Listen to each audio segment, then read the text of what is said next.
Trendsetter, I got style for you. Ain't seen you at the top, it's been a while for you. Big you up and they look down on you. Take one loss, no one's around for you. I won't stop, no, no, no, no, no, no, no. I won't stop, I won't stop.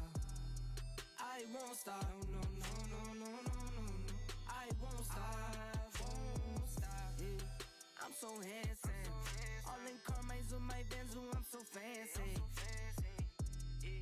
No romancing. Got my baby and she right, she make you vanish. No time to play, got book dates. Had a plan, only had to wait. Always knew I'd make a way. Send a bill, they send a pay. Keep it real, keep the record straight. Keep it real, no time to fake. All authentic in my own lane. I am me till I'm in the grave. Trendsetter, I got style for you. Ain't seen you at the top, it's been a while for you. Big you up and they look down on you. Take one loss, no one's around for you. I won't stop, no, no, no, no, no, no, no, no. I won't stop, I won't stop. I won't stop, no, no, no, no, no, no, no, no. I won't stop, won't stop. Ooh, never panic. Get a worry, send it up and then advantage. Yeah, I can't stand it. Out of order way you move and see you scrambling. On offense, no defense. Still strong, no weakness. Used to say I wouldn't beat this. Now they wish they could beat this. Table set, now tables turn. God's plan, don't say a word. Know the price, cause I know my worth. My time, get what I deserve. Trendsetter, I got style for you. Ain't seen you at the top, it's been a while for you. Big you up and they look down on you. Take one loss, no one's around for you. Hear me yet?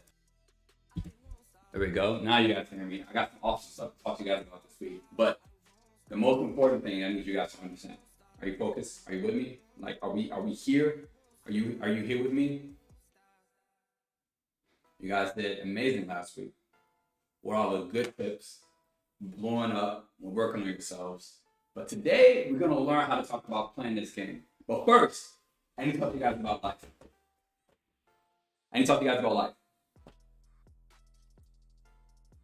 The crazy thing about it is I think that everybody is seeing life the wrong way.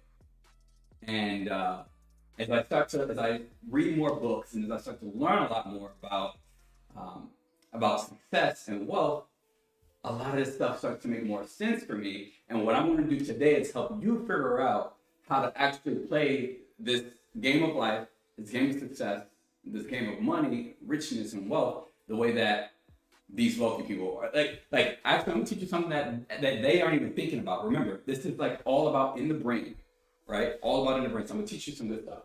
Obviously, a huge part of success is the time that you have to get there, right? Obviously, the time you have. And we would like success to look like this, right? We would like success to look like that. But like, is that reality? Nah, no, it's not reality at all, right?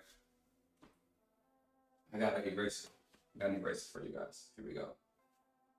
The reality of it is your success over your lifetime will look like this.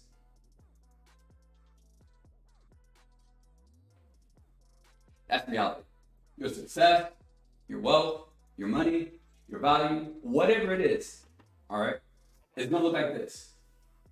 I mean, in all honesty, if I really look at it, right, you got points here.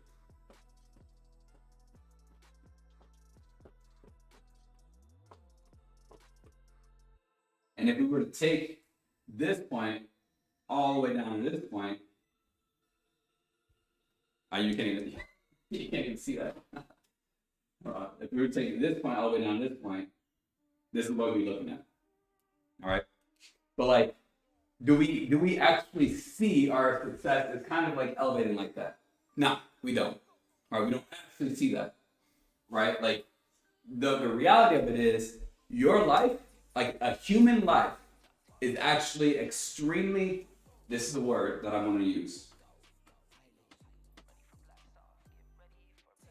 volatile.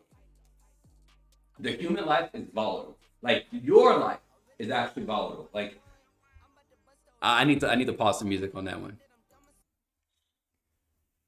Your life is volatile. What does volatile mean? What does volatile mean? That just means that you can never predict or rely or trust or believe in something being straight just like that. You're going to lose things. You're going to grow. You're going to gain. You're going to lose a whole lot of stuff. You're going to become successful in what you define as successful today, but what you define as successful today might not be the same thing as success, right? Look at this. Look at this little point right here and this little point right here. Those are the same point of success.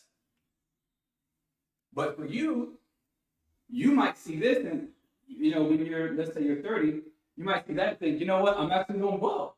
I'm on top of the world, I'm feeling great. But let's say you're 45 here and you're at that point. Does that matter? Like, does it change anything? Like, this is the actual same point. It's just because you were on a high, now you're starting to see it differently. You're starting to change your mind. But I'm gonna change y'all's mind all together. All right, I'm gonna change y'all's mind all together. If you love what this is about to show you, I don't think you're ready for like the actual secret. Super easy. Your life is full of risks.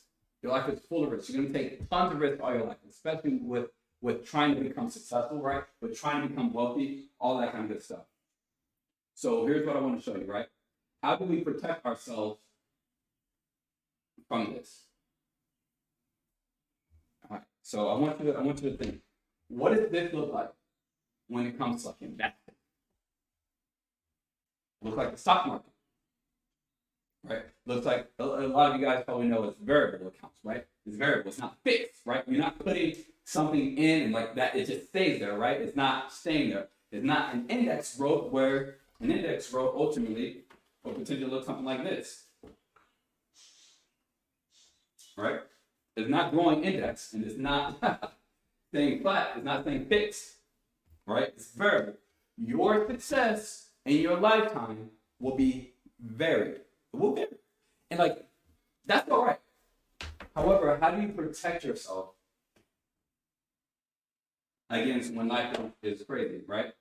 Like, obviously, a lot of you guys feel like, I've been doing good. I've been doing so well for, the last 6 months or whatever. Like, I've got a really good job. I've got this and that and blah, blah, blah. But what happens when you're all the way up here, you're making so much good money, right? Making so much good money, and all of a sudden you drop all the way down here. Right? You decided while you were going up to rent a larger place, right? Get another vehicle, spend like actual money into things that you're now going to have to like actually have, right? You now have liabilities. Like, how do you protect yourself whenever everything goes down here? How do you protect yourself?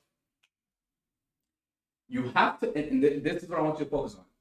If you think of life and your success over the course of your lifetime as the stock market, and you protect yourself the same way that you would with the stock market, your life is going to be eons better. Just so much better, right? That is how we actually start to play the game. Right now, if you guys are doing it, you guys are just kind of going along this path of life, letting life tell you what is going to happen to you. Right? Because you're going up, you're riding. I don't care if you're successful. I don't care if you made a lot of money in the past. But if you're just letting life, I'm going to trace it again. If you're just letting life dictate where you go, you're not actually playing that game the way you should be. This is a strategy. If you think about what I'm about to teach you over here, this is a strategy that's going to help you out massively. Whether you're broke, you're rich, you're successful, you provide a lot of value in life, whatever it is, even if you're just investing in the actual market, into actual variable accounts, this strategy that I'm talking about is going to help you turn this into not caring about none of that, because you are going to start to have that index growth in life, right? So where, I know you guys can see the difference, where this is like that, right? When things like that, how do you actually have index growth so that way you're never losing anything? You're always progressing. How do you have actual index growth? First term I want to talk to you about is liquidity. Liquidity. In the stock market, or excuse me, not in the stock market, when you're investing, when you're putting money away, you really want to have liquid accounts, right? Things that you can put money into, take money out whenever you need it. You're never locked away. And the crazy thing is, a lot of people, especially like emergency funds, a lot of people, they say, well, I'm not good at saving. Or, if I just put money away somewhere where I can't touch it, I won't actually touch it. That doesn't get you anywhere. It locks your situation away. And when you need it most, that money is gone. Or that money is locked away, or going to be penalized, right? So if you think about this in terms of how it relates to life, understanding these kind of things, my question to you is, where in your life are you putting yourself in a predicament where you cannot easily pull out? Are you getting into relationships that cause you so much strain in the relationship, but you're so dependent on what value you're getting from the relationship that you can't leave when it's time for you to elevate yourself, right? Let's talk about the stock market. Are you putting yourself in, or investing? Are you putting yourself into accounts that are locked away, secured, 401k, CDs, things like that, where when you need the money most, you can't actually access it? Are you putting yourself into careers where the career pays just enough for you to be comfortable? You guys know the killer of success is comfortability, right? Killer of success is comfortability. But are you putting yourself into a career where you're making just enough money to be able to be satisfied, pay your bills, and take care of what you need to take care of? But you can't leave, because if you leave and go somewhere else, you're gonna drop all the way down. You're not gonna have that same amount of income coming in. Right? Where are you putting yourself? How liquid is your life? How easy is it for you to just pull out of something when you need to, or pull something from somewhere when you need it? Because those situations are gonna arrive. It's like if we think about rainy days or emergencies or trips, vacays, and births, right? Think about all these different things that you'll need to be able to pull away from randomly. Do you actually have the ability to just go and grab funds from your emergency funds this easy without penalty, with being able to actually do that within a couple of days, still be okay afterwards, right? Can you just decide, hey, I want to randomly take a trip because I'm actually set up. I have money in this place. I have a career that allows me the time freedom, and I'm going to still be all right. Are you putting yourself into predicaments where you can actually go and celebrate and enjoy your daughter's first baby born? Where are you? Is your life liquid? Is your life liquid? Because if it is liquid, you don't have to worry about whenever you have these downtimes. Because at the end of the day, let's say you have a depressing few months, but you've got the career to allow you to take some time off. You know that you've got the money to allow you to eat a little bit more, because we like to eat when we're depressed, right? But you know that you're in a situation where you're not completely stuck, and you can actually continue to develop and move forward. Next, I want to talk about safety. Safety of what, Charmy? Look, I can spell. I want to talk about safety. Safety of what, Charmy? This is something that's called safety of principle. And this is a fantastic thing, because you have two different things that you could use for safety. Principle. Actually, no, that should be LE. And growth. Principle and growth. So, having safety of the principle, meaning having safety of, let's just say, once again, we go back to our funds, right? That's in the stock market, right? Let's say that you put $100,000 into some investing account. How safe is that $100,000? Right? Can you ever lose that $100,000? Can you ever lose more than you put in?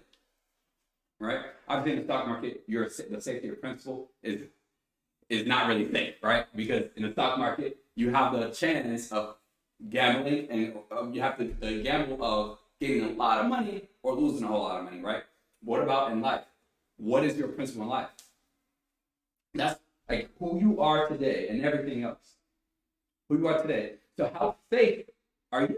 Like how safe is the principle? Like how safe are you in your life? Are you putting yourself once again in predicaments where if anything happens, once again, another one of these downfalls from all the way up here, are you putting yourself in a situation where you're going to be safe when you have those?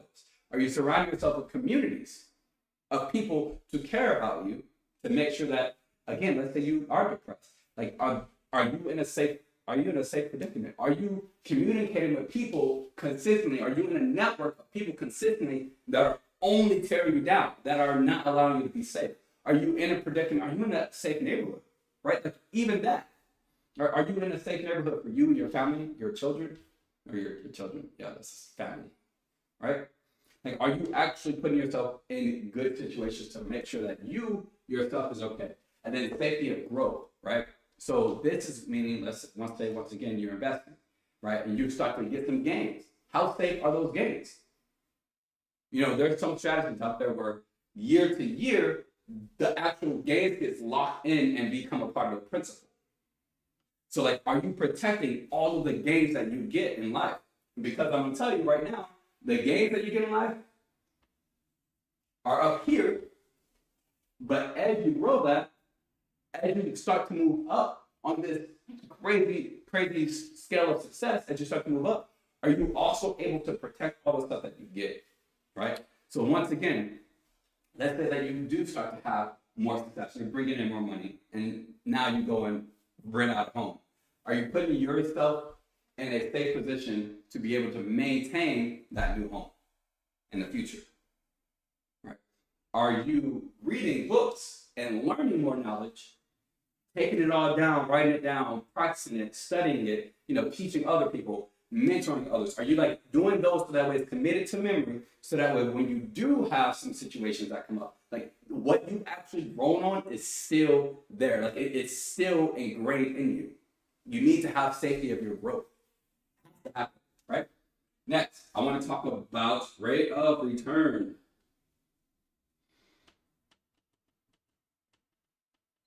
In the stock market or in investing, people love investing into the stock market. Why? Because it has high potential for really good rates of return.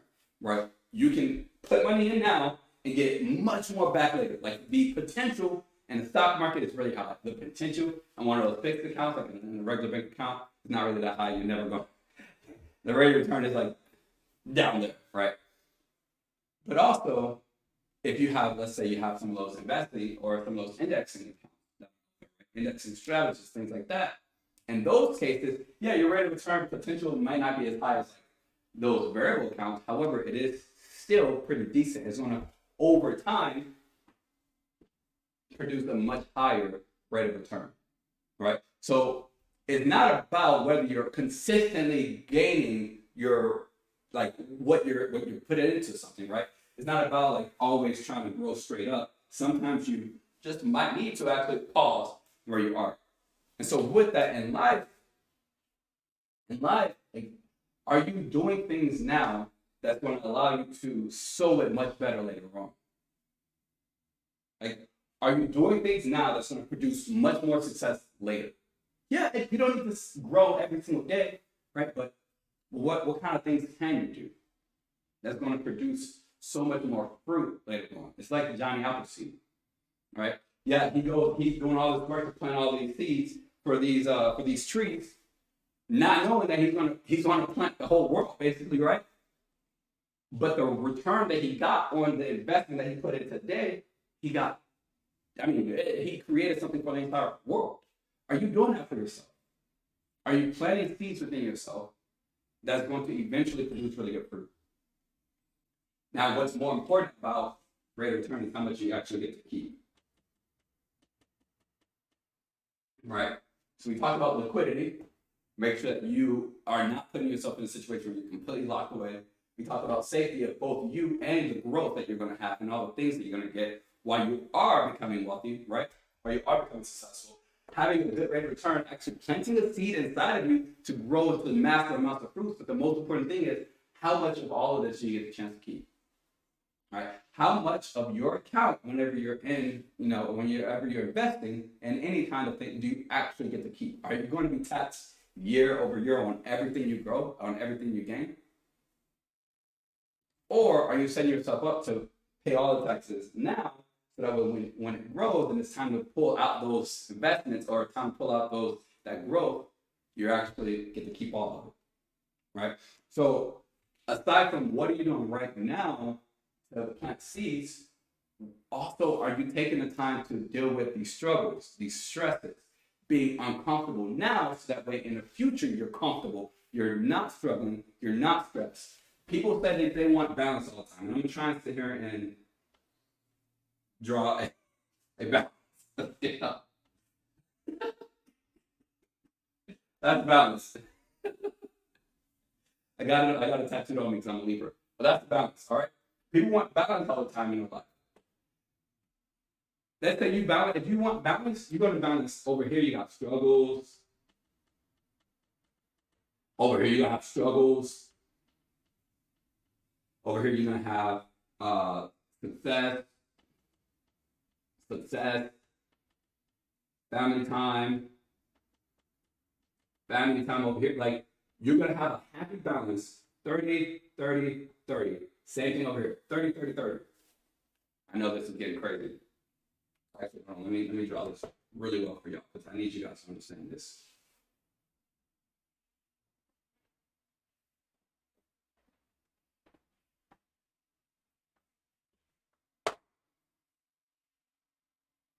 I'm going to draw this again.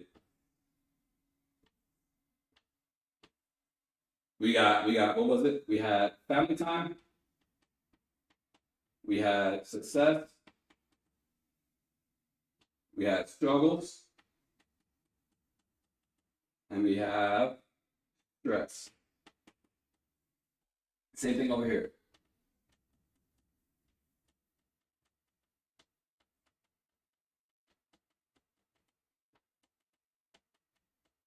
$25, $25, $25, $25. How much of this do you get to keep? Right? You put in everything now. If you deal with these struggles, these stress, all the stuff that sucks now, in the future, you're not going to have that balance. Everybody wants balance, but in the future, when it's time for you to retire, do you want to have to deal with struggles and stress? No.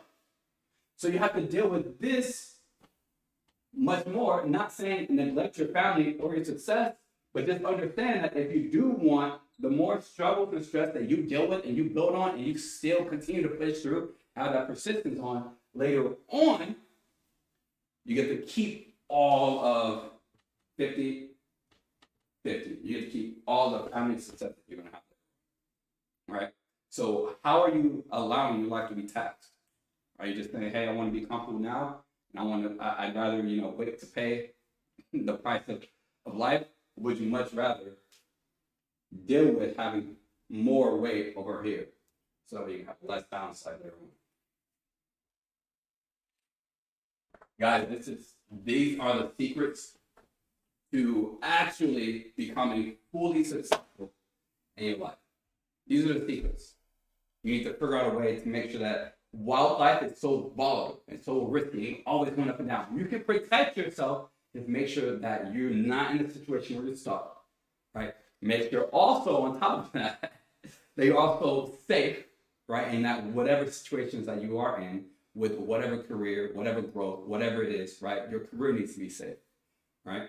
As you continue to grow, you can never go back, right? And then on the other side, what kind of things are you planting into yourself today? What kind of things, what kind of struggles and stresses are you taking, so that way you can have a much better rate of return later on in the future, where it can also be balanced, so you can pay the taxes now or pay it in life, so that way in the future you're going to be good.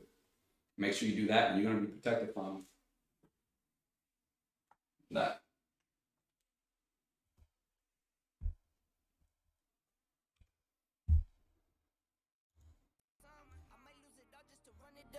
All my best friends dead. Don't take that to the head. Would've thought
slap me, I leave my stain.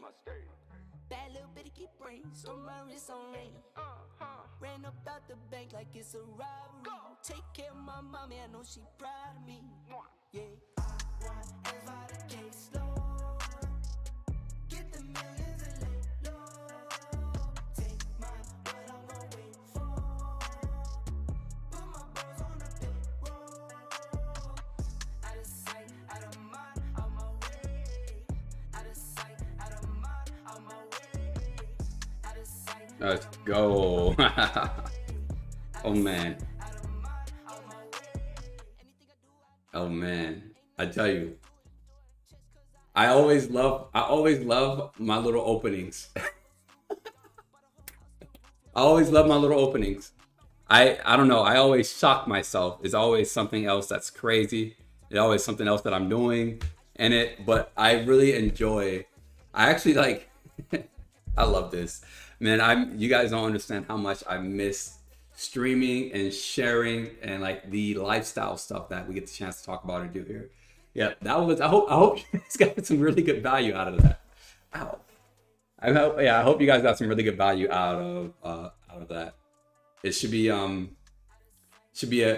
good time for us to get the chance to talk. I got so much stuff to talk to you guys about and to chat with you guys about. I'm excited. Obviously today we're talking about playing the game of money, playing the game of money, playing the game of life. Like, too many people that I come across are comfortable and okay with just letting life take them like and do whatever it wants to them. Like, that's not how you want to live your life. That's not how you want to live your life. You don't like, and this is something we're gonna get deep into later on with our main topic, but I got some really good stuff. Hopefully that little mindset shift does you really good justice, right? And just because overall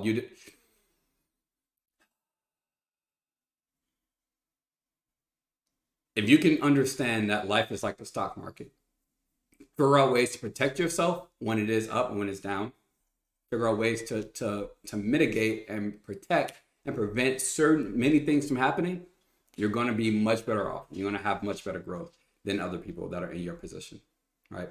But I do want to go ahead and get into today's 3 tips of the week. Now, last week's 3 tips of the week: stop being self-employed, or stop being an employee overall, right? Stop being an employee overall, right? Then also start figuring out ways to take full ownership of your life and your business, right?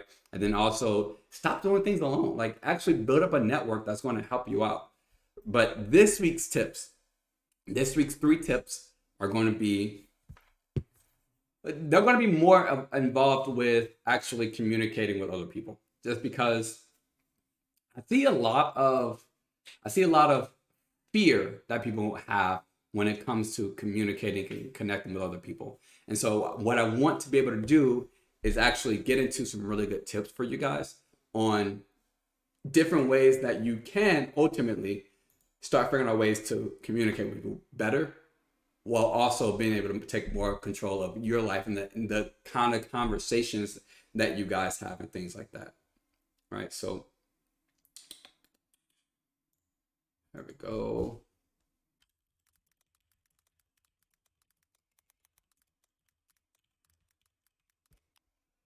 Oh man.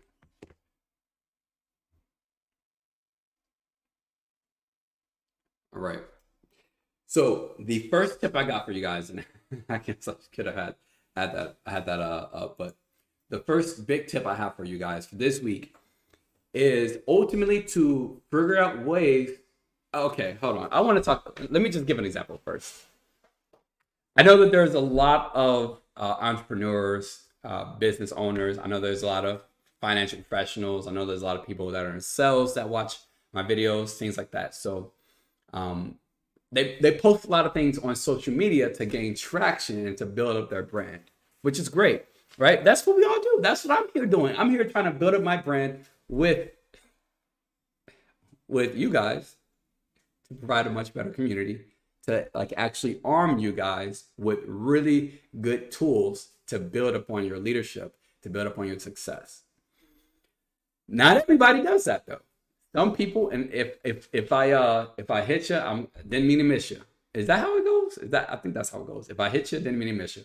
Oh, if what I'm about to say hits you, I didn't mean to miss you. But ultimately,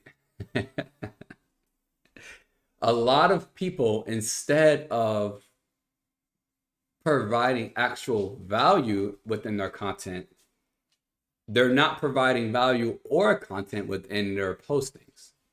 And so my tip for you this week is to learn and figure out ways to actually provide value and content. What I mean by that, like when I say provide like actual free value, I want you guys to understand like what I consider free value.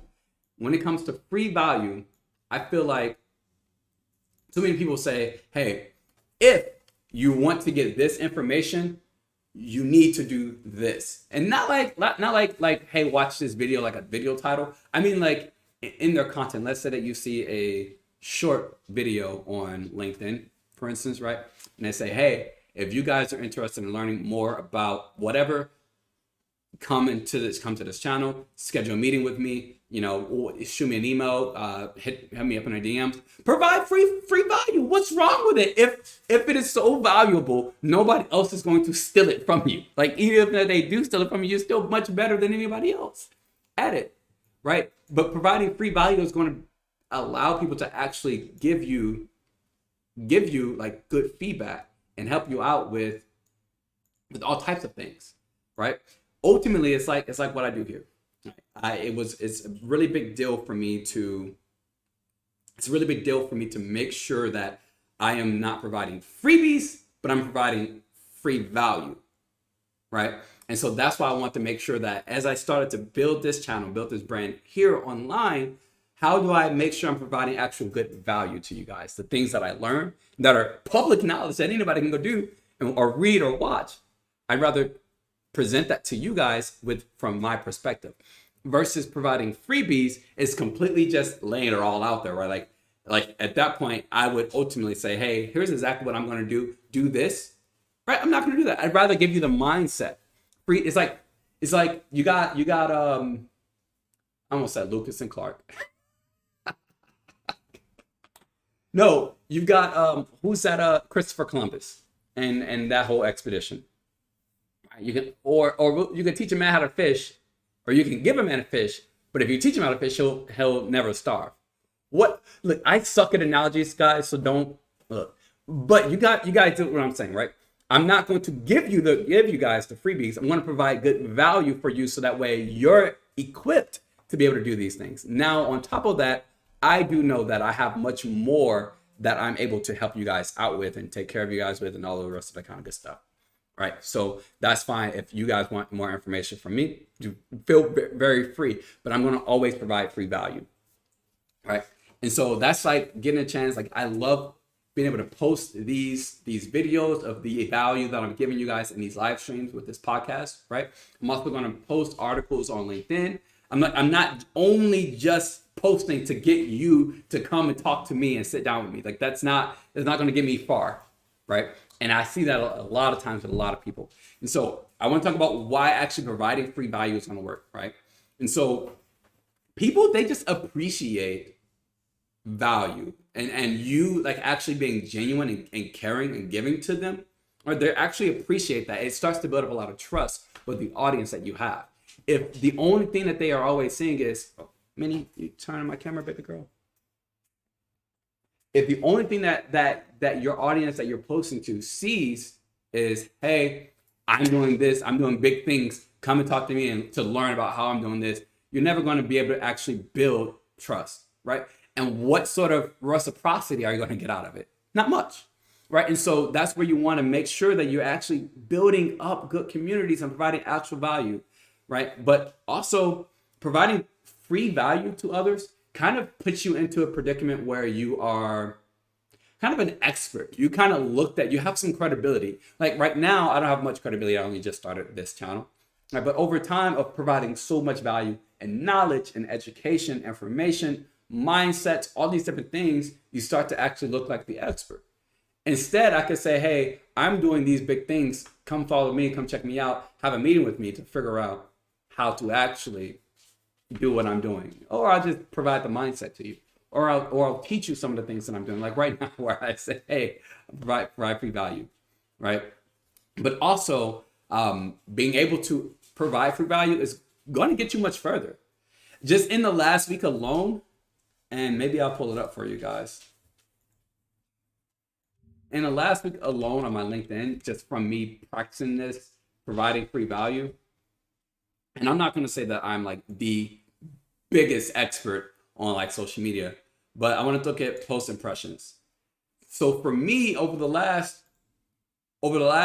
week, I've actually increased my impressions on my posts 126% from actually providing value and free value at that, right? I've actually gotten so much. I've grown 3% followers in the last week. Hey, 3% of followers growing in the last week is much better than probably beforehand. Look, past 14 days, show results. Okay, well, look, that's because I was. Look, we're not going to do that. But either way, I am. No, stop it. Go back here. I'm actually providing value, and because of that, it's going to increase the engagements. It's going to increase the amount of people that see my content, that like my content, that comment, share, and things. Like, who would want to send someone a video that says, hey, I'm making a bunch of money. I can help you make a bunch of money too. Come and schedule a meeting with me. Nobody's going to send that to their friend if they see that. But they might say, hey, you need to watch this or read this because this directly applies to you. And it's going to get much more shares. So how do you start to figure out ways to offer more free value? Just share some really good ideas that you have for like different types of content, right? Whether you can provide it through like educational content, how-to videos. Hey, here's how to do this in 5 easy steps. Do things like that, right? Like if you are a salesman, here's how to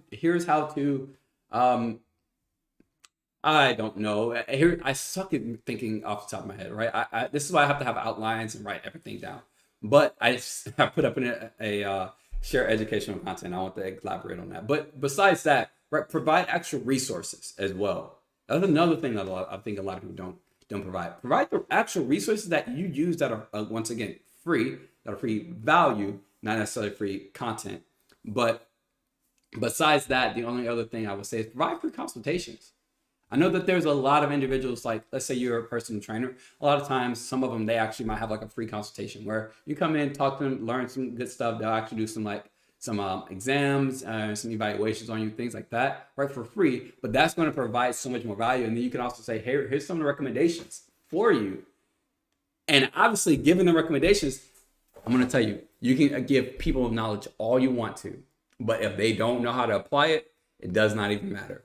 Right? So if you give them the knowledge, here's a tip for you guys. Give knowledge. If you hold the power to help them enforce and put into place those things, you are going to be in a really good position because they're going to trust you. They're going to want to come to you for that assistance. And then now they're applying what you also taught them. And it's going to go much further. Right? That you can't get anything better out of that. With that, how do you leverage actual having that free value for growth? All right. So within your free value, that's where you want to give your call to actions. Right? That's where you want to say, hey, now do this, but without being pushy. Here's a good example. Let's say that you post YouTube videos about whatever kind of content that you create for your brand. All right. At the end of the video, you want to know a fantastic way to actually give a call to action, but that's not going to be really too pushy. You can give a call. You can have it in your video. Let's go. Let's say in my video, I decide to say, hey, today we have the chance to talk about this, and this. But in case you missed it, here is where I talk about, what did I talk about? One of my tips from last week about how to take ownership in your business, right? That's a call to action within my free content that I'm giving. And now it's not pushy, but it shows them that, hey, there's more information that you could get. Just watch this video. And there's much more. And if you provided free value throughout that video, you're golden, right? Don't just go on and provide zero value, zero content, zero entertainment, zero education or anything, and then say, hey, like and follow. No, that's not going to get you anywhere. So with that, I'll also say that another really good thing is if you're consistently offering value to keep the people, your audience engaged, you're also going to go much further, right? So you can do that in order to leverage it for growth for your brand, right? If it's, hey, I'm going to provide this really great value with this one time, and then the next 2 months, everything else is going to be locked away, and the only way to get more free value is to actually come and work with me. Like, you're not going to get anywhere. You see people on LinkedIn, and I love LinkedIn because there's so much free value all over, right? You see people on LinkedIn all the time, especially the top successful people that have everybody following them. They provide so much free value all the time that's consistently keeping the audience engaged, and they know their audience. And so because they're consistently doing it, they look like the expert, and there's still some things that they're not providing to me for free that's making me want to learn more, right? So overall, actually start providing free value, right? Give, some really easy content that's educational or informative or entertaining, right?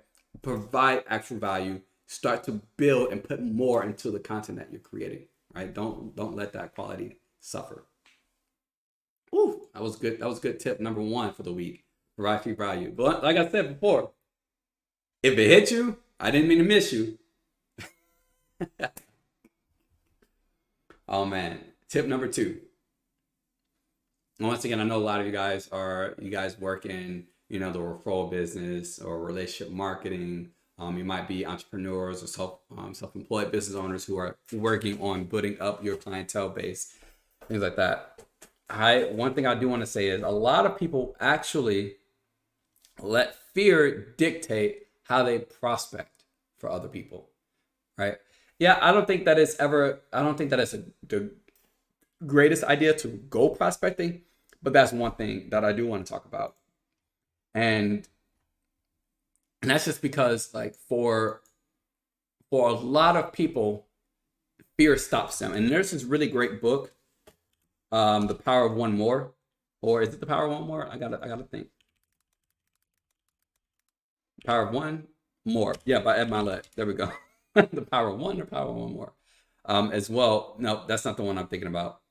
Then it is Go for No. That's what it is.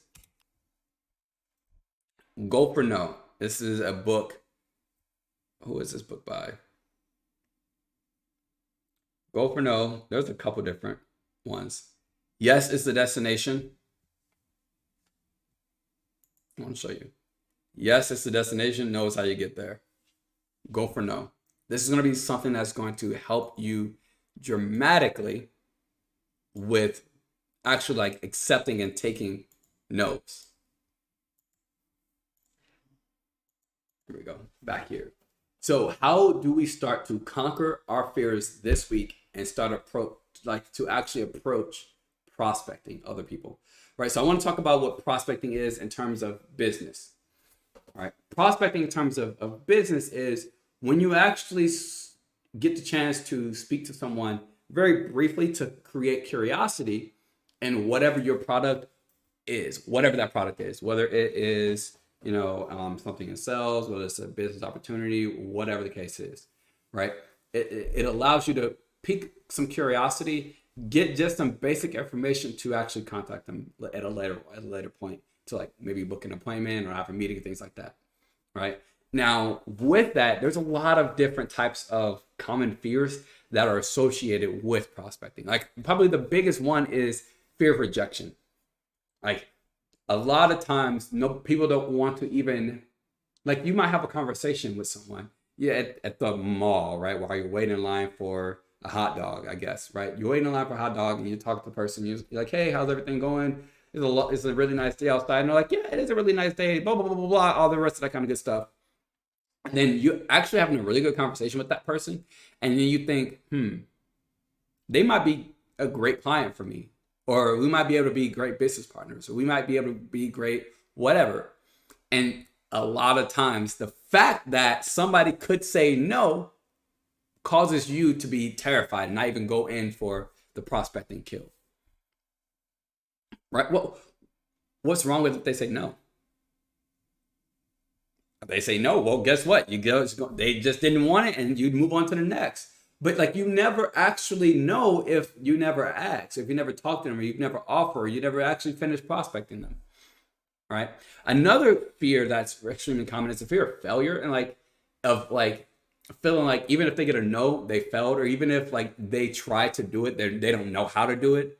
Right? And so because they don't know how to do it, they just know all of a sudden they're going to fail. And I'll say, like, just because there's so many failures. I talked to you guys in the beginning about it, right? There's so many failures that you're going to have in life. It's never always going to be great. And so because of that, if you stop or you don't prospect or don't talk to this person simply because you're going to fail, you're never going to get better at it. You're going to have to fail until you get better at something. You're never going to just be great at something. All of a sudden, it doesn't matter what it is. And even so, you're not going to become the best at something by never failing. Right? Remember, you might feel like something has failed to you now when that was a high earlier in your life, when that was successful earlier in life. Right? And then a third big thing as well that happens when it comes to some of the common fears with prospecting is fear of the unknown.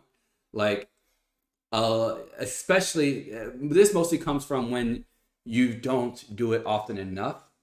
And so you don't actually know how it's going to turn out. You don't know how the words are going to sound as they come out of your mouth. You don't know what it is that somebody's going to hear. You don't know how they're actually going to treat you, how they're going to react. Maybe they're going to blow it all out of proportion, go absolutely crazy. Maybe you're just also putting that in your head that somebody's going to blow it out of proportion, right? And you're blowing this whole situation.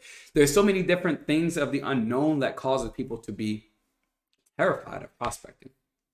And so what I want to talk about, like, really quickly is just that having these fears really impact your actions and your decisions that you're going to make. Because if you are so terrified of talking to this person in just a regular conversation and then connecting with them and saying, hey, let's connect at a later time. I'd love to get the chance to add you to my network. If you never do that, you'll never add people to your network. But also, more importantly, you'll continue to let those fears dictate every other part of your life as well. Right? If you have the fear of rejection, there's going to be a lot of times you're going to get rejected. And if you let that fear stop you on just where you're trying to be successful, it's going to stop you everywhere else where you're not trying to be successful. You're just trying to have a basic, comfortable life, right? And so a couple things that I want to talk to you about how to identify them, your fears, is I need you to like actually go out and get ready to go talk to somebody. And before you go, like, pick someone that you want to go talk to. And before you go talk to them, stop, take out your phone and take a bunch of notes about how you feel. I want you to write down all the different rejections that they could potentially give you. And then also what things you might fail on and what you don't know. Like, actually write down all of that stuff. And then leave it alone. Leave it alone. Don't go talk to that person. Don't go talk to that person. But I want you to figure out what in that is showing you where you're fearful. Right? If you see, there's a lot on the part where I'm just failing, like, then in that case, just go learn more. Go learn more about prospecting if you feel like you're going to fail. If you notice that a lot of what you wrote down is about rejection, go for no. Improve yourself. Better your brain and strengthen it so that way it doesn't scare you so much to hear a no, or no, I'm not interested, or whatever the case is. All right. And if it's fear of the unknown, well, go get more practice.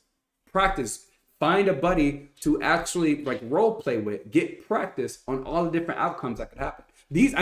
Already, those are some really good strategies right there. I don't even need to go into strategies, but some of the strategies I have for you is to reframe your mindset, right? Figure out different ways to start to grow your own mindset so that way you can start to have bigger perspective, right? One thing I loved, because for me, one of my favorite business partners, one of the closest business partners that I have, I would have never imagined she was actually looking for a business opportunity. So I never even prospected her about it.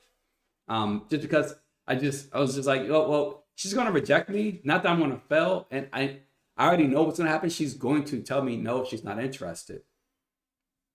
But you never actually know. And so without me actually going and growing my perspective and finding power in different perspectives, I wouldn't have realized like she was in a situation where she was older. She's coming up on retirement, but I know she doesn't have anything planned for retirement at all. Like changing up my perspective by doing some reading and doing some learning and talking to other people, getting some mentorship, helped me to see like, well, duh, why wouldn't she want this career opportunity? All right. Start to change up your mindset, reframe your mindset. Also understand that little small wins are okay. Figure out little ways. Like if you just write down a couple different goals today and say, hey, over the next 2 weeks, all I want to do is identify people that I feel like will be great people for me to prospect. You just do that. Just as you go out, have that little small one, like, yeah, well, that would be a great person for me to prospect. And then just don't go and talk to them. Don't go and work with them. Don't do any of that kind of stuff. Right. But that's a little small win that allows you to start feeling like, okay, I can do this. Right. And then start maybe feeding yourself a little bit more. You know, Kevin McGinnis, really great man. He had a business partner of his or a business mentee of his who was struggling a lot with talking to people because she had so many issues with just talking to individuals. And I love her as well. She's actually going to speak at one of my events tomorrow. But she had, as well as Kevin McGinnis. Look both of them up. Kevin McGinnis, guy who ate McDonald's, lost a bunch of weight. Look him up. But anyway, so he told her, hey, here's what you're going to do. You're going to go out to like a grocery store, to a mall or somewhere, and you're going to talk to somebody and prospect them. But when it gets to ask for their phone number and to connect, you don't even do it. You just let them go. That little small win started to build up a lot of competition within herself that she could do better and better next time. All right, I've already talked about practicing already, but make sure you actually do some role play because those kind of things will help you reduce that fear. Start to build a really good support system. If you have a community that's going to be there as well to help build you up on your journey to like learning about prospecting and talking to other people, really like the prospecting piece is learning how to just effectively and openly communicate with other people and actually genuinely caring about them. You're going to be all right. Right? Sometimes maybe you should incorporate fear into it, right? Like maybe having your fear there is what's going to help you out with prospecting someone, with talking to somebody, with offering them a product that they might actually need. Like for me, sometimes it's easier for me to go up to somebody and say, hey, like you're extremely like you look extremely successful. I know you're probably much further out of my league, but a really quick question, like, how did you get that success? Like, I would just love to know, just because like I'm always looking to improve myself. I'm just so terrified to talk to a lot of people. Like I'm terrified to talk to you, but like maybe that'll help me out. And that's going to provide so much genuine care from that person that you're prospecting. And now they might want to be a mentor of yours, and you can flip the script on them later on and actually help them out because you have maybe some kind of value that could help them, right? Maybe incorporate it into your strategies of prospecting. All right, but that's just a step. That's like tip number 2 for this week. Conquer your fears when it comes to prospecting. We got uno más. Uno más. One more. And this one as well, I want to bring up to influence people and make friends. There we go. How to win friends and influence people. There we go. Dale Carnegie. I think that's pronounced his name right. This is another really great book that if you are interested, it's a really great book to read, to learn from. How to win friends and influence other people and influence people. The only book you need to lead you to success, which is hilarious. But with that, my third tip of this week is to become a conversationalist. Like, figure out the art of conversation. Like, master really great skills of what it's like. Like, for me, I was sitting on the edge of my truck one day, and I think I was just doing some work on my phone. I have one of these really cool, and this is I have one of these really cool, foldable phones that are like, is great for business. By the way, this is not a Galaxy sponsorship, but Google, if you wanna, okay. Anyway, but I'm so glad that I had the chance to learn a lot of different skills to talk to people and have just really good fluid conversations, because without that, I would never been able to have this kind of conversation here. So I was sitting on the edge of my truck doing some work. I don't know, maybe on Zoom or writing something or doing some kind of training or something. I don't know what I was doing. And this lady pulls up and she's like, "Hey, question, what's going on here?" And I was like, well, I'm not too sure. However, and then I think I ended up asking a question about what is it that she's looking for whatever was going on in the area. I don't want to talk about the area because there was some crazy stuff going on that day. It's also the day that my truck got stolen. But anyway, some crazy things going on. And so I asked that question, and which prompted her to give me so much more information. Like, I've learned how to use really good questioning skills, really good listening skills, and things like that to help me. And lo and behold, like, we had a good maybe 10-minute conversation just like through her car window. And I come to find out that she is the owner of like a FedEx or UPS store and some other things like that. And that she was looking for, assistance with some IRAs and some secure acts and things like that I could ultimately help her out with.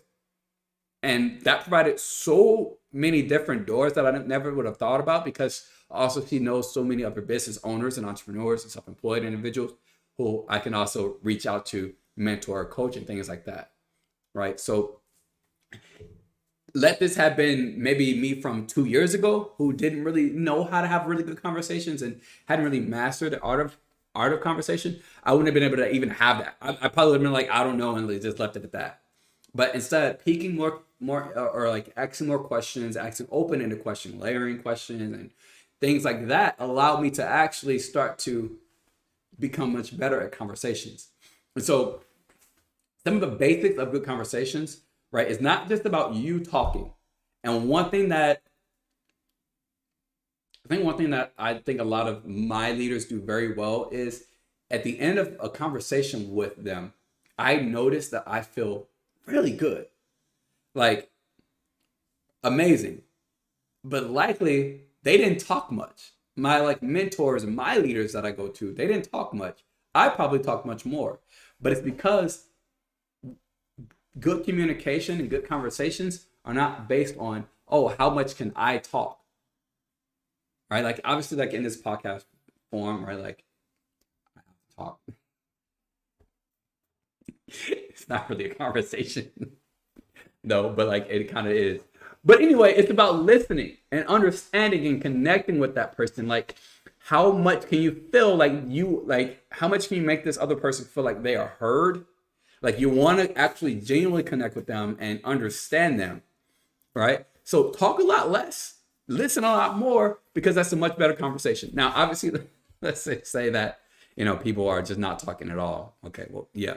But still, a couple other really good things is, obviously, we've all heard it in school. You want to have really good active listening. Always be listening to understand as well. Have clear, good communication. Always be listening to repeat back any kind of pain points, any kind of issues, or things that are a little bit unclear for you. Having appropriate body language as well. Just like actually leaning in, showing that you care about someone versus being, cut off and whatever. Showing empathy as well is a huge thing. You can show empathy with just your face, right? While you're listening to someone. That wasn't empathy. I don't know what that was. But I will tell you that one other thing that could just prepare you a little bit better is, and maybe actually not a little bit better, a lot more, is like knowing a lot about different topics that can come up, right?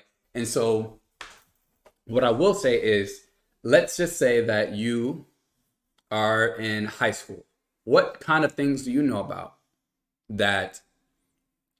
Yeah, what kind of things do you know about in high school? Oh, you might be reading this book, The Great Gatsby, or you might be talking about going to prom or maybe school. So like your conversations almost typically always end up turning back towards high school. Similar to work, right? Like with me in the military, it's like while I was in the military, all of my conversations always went down the path towards military.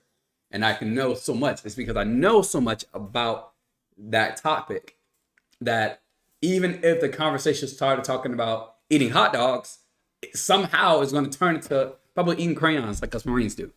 You know, like it's going to get there. So same thing with every other part of every other conversation. Like the more things you know about, the more your conversation will start to go towards those things. And if you fill your brain up with, success stories or really good conversations about what's actually going on in the world or whatever the case is, like you actually fill your little content bag up with all these different topics that you know about, your conversations are going to start to go there, right? If you want to talk to successful people, your conversations will turn towards success as long as you're filling up and learning more and knowing a bit about success topic, right?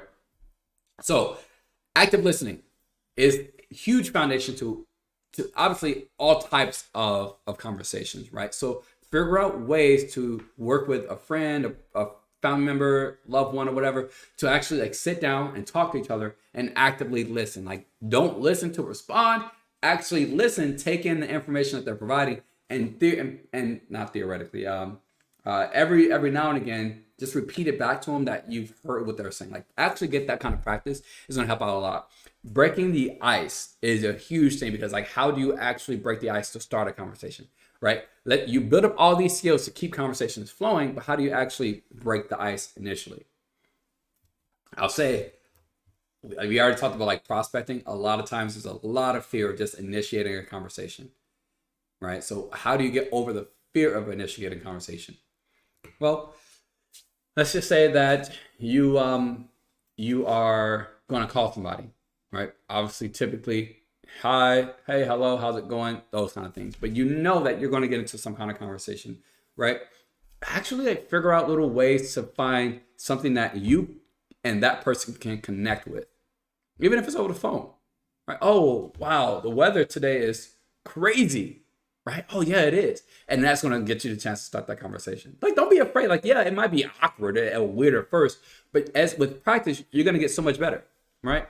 But then also another really great way to start conversations off is to figure out a way to ask for their opinion or like give a compliment or like have to talk about some kind of shared experience between the two of you, right? Let's say that you come up to someone and you're at the mall. I'm waiting for hot dogs. I guess hot dogs and the mall is going to be the place today. It's going to be our location. Like who did it where? The mall with the hot dog. But let's say you are at the mall, and let's just say that obviously the shared experience is the mall is crowded, probably things like that, where you're actually like used to, or excuse me, where you're actually not used to being in really crowded places. All right, cool. How do you just initiate a conversation with someone? Oh man, yeah, the mall is getting busier and busier by the day, right? Oh yeah, it is. Isn't it crazy? Yeah, it is. That's the easy way to break the ice, right? And then now you can talk. That's some shared experience. Maybe you say, hey, so I just bought this bag from this store down the mall. Like, what do you think about it? Oh, that's a really nice bag. That's actually, I was looking at it. I didn't really know that somewhere in this mall had that bag. I thought you had already had it. Yeah, and it was actually on sale too. Was it? And now you have a really good conversation, right? But there's that. But besides that, I would say like keep up with like current events, like pop culture, different types of hobbies and things like that, just to be able to have some conversation starters just overall, right? Now, how do you keep the conversation going once you do break that ice? Biggest thing is, like there's going to be awkward moments. Try to avoid them as much as possible. Like already be having in your mind as you're breaking the ice, like some really good open-ended questions that you can ask them, right? Open-ended questions are questions that don't end with yes or no. They require somebody to give a response on something. What are your thoughts about, or how did this happen? Or, right, whatever the case is, and it allows them to now start to talk. And again, active listening, listen, but like actually shows genuine interest in whatever their response is. Like if you actually care, you're going to be able to actually build rapport much better, right? Rapport building is key and keeping that conversation going. Body language is a huge piece of it, right? That's really the best part about silent communication. Is just that overall, your non-verbal cues are going to go much further with someone, right? Than like I can sit here and talk to you just like this, be showing all the expression on my face.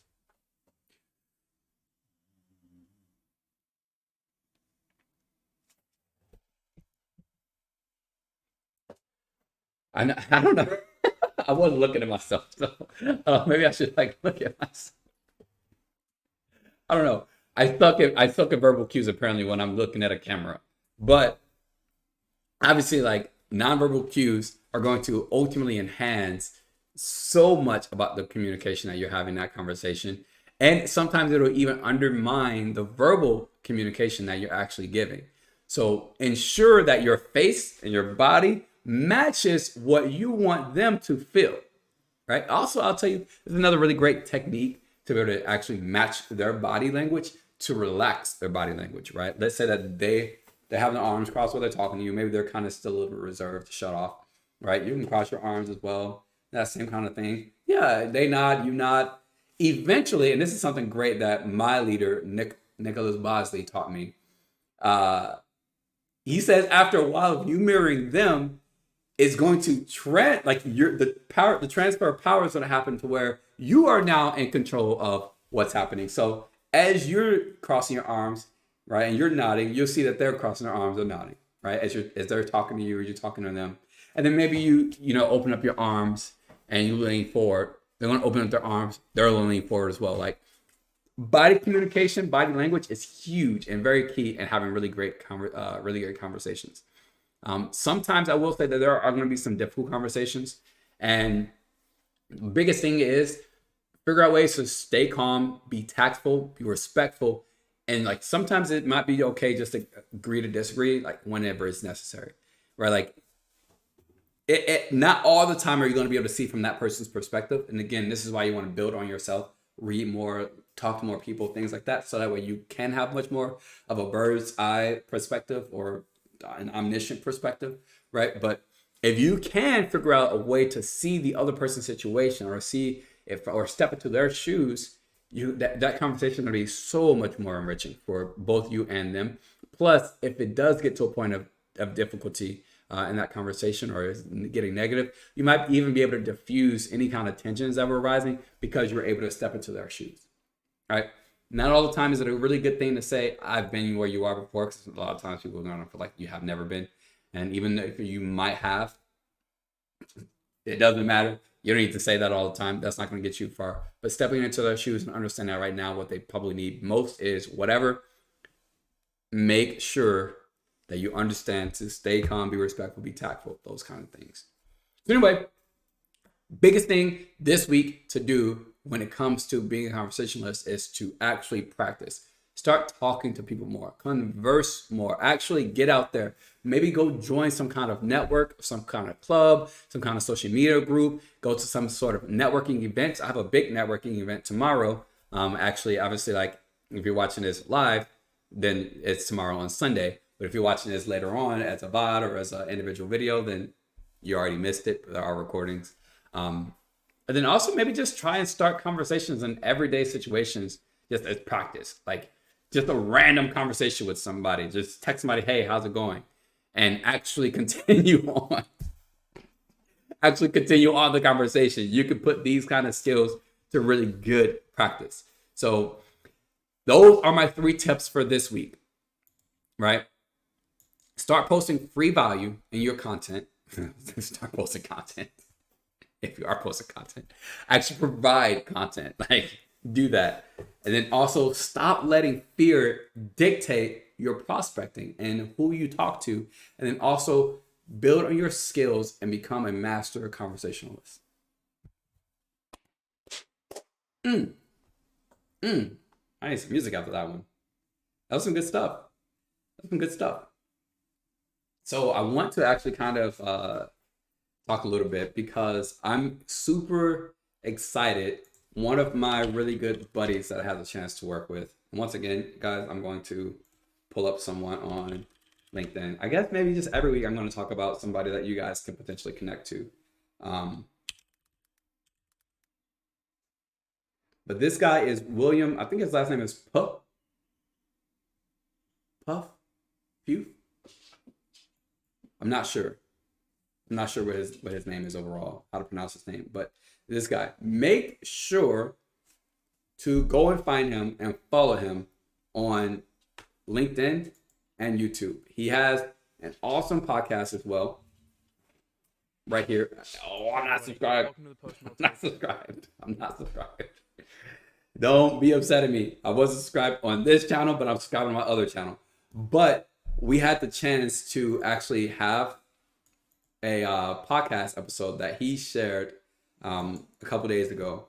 And I'm really excited about it. It was a really good podcast.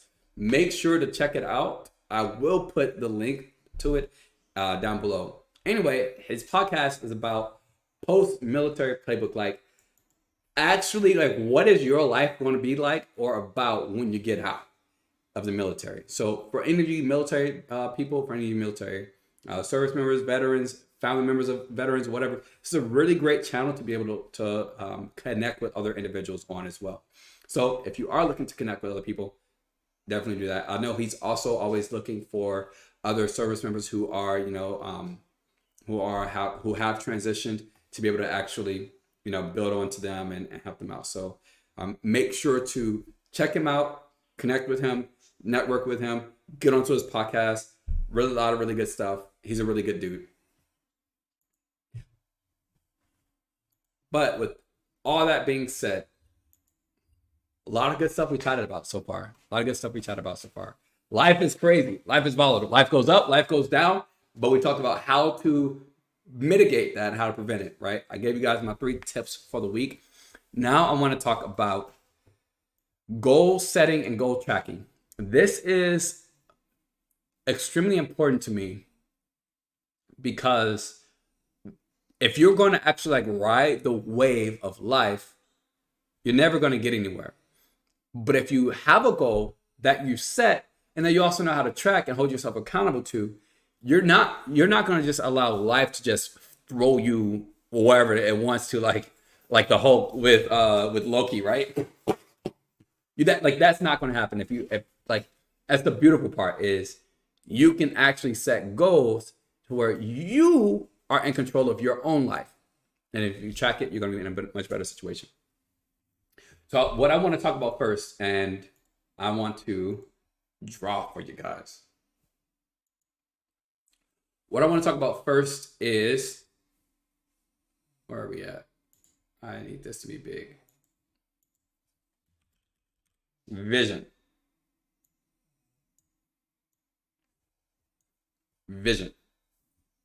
I guess I'm talking about what is it today? Marvel characters. Vision, like Marvel. Get it? Vision. Now, overall, when it comes to vision, there are a few different pillars. No, I did that all wrong. Bam. No, I still did that wrong. All right. Beautiful. There we go. Oh, crap. Go back down. I need you to be mission. So mission is one pillar of vision. And the other pillar of vision is going to be your goals.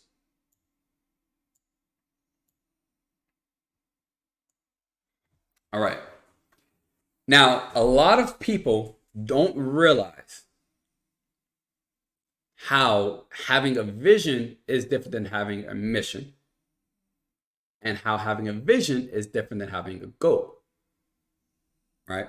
And because of that, they kind of think that it's like all one and the same, like it's all like the same little thing, and they have a goal and they hope that life brings them up to that goal, right? To where they're good and they're finally successful. Like, I hope that I make $1 million someday.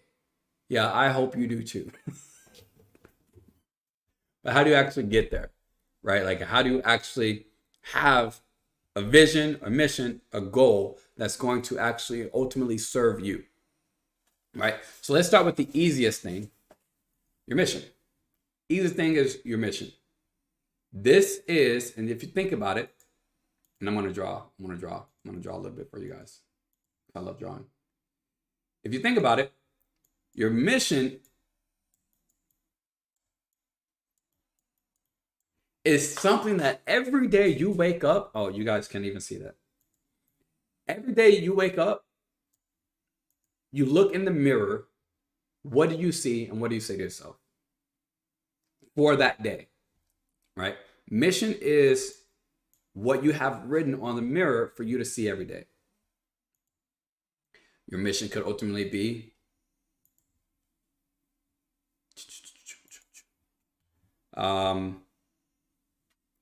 no family left behind, right? That could ultimately be your mission, which would be an amazing mission, right? No family left behind. That is your mission. Cool. So every day you look in the mirror and you think, no family left behind. All right. Now you're going to go and live your life day, every action, every decision that you make based on no family left behind.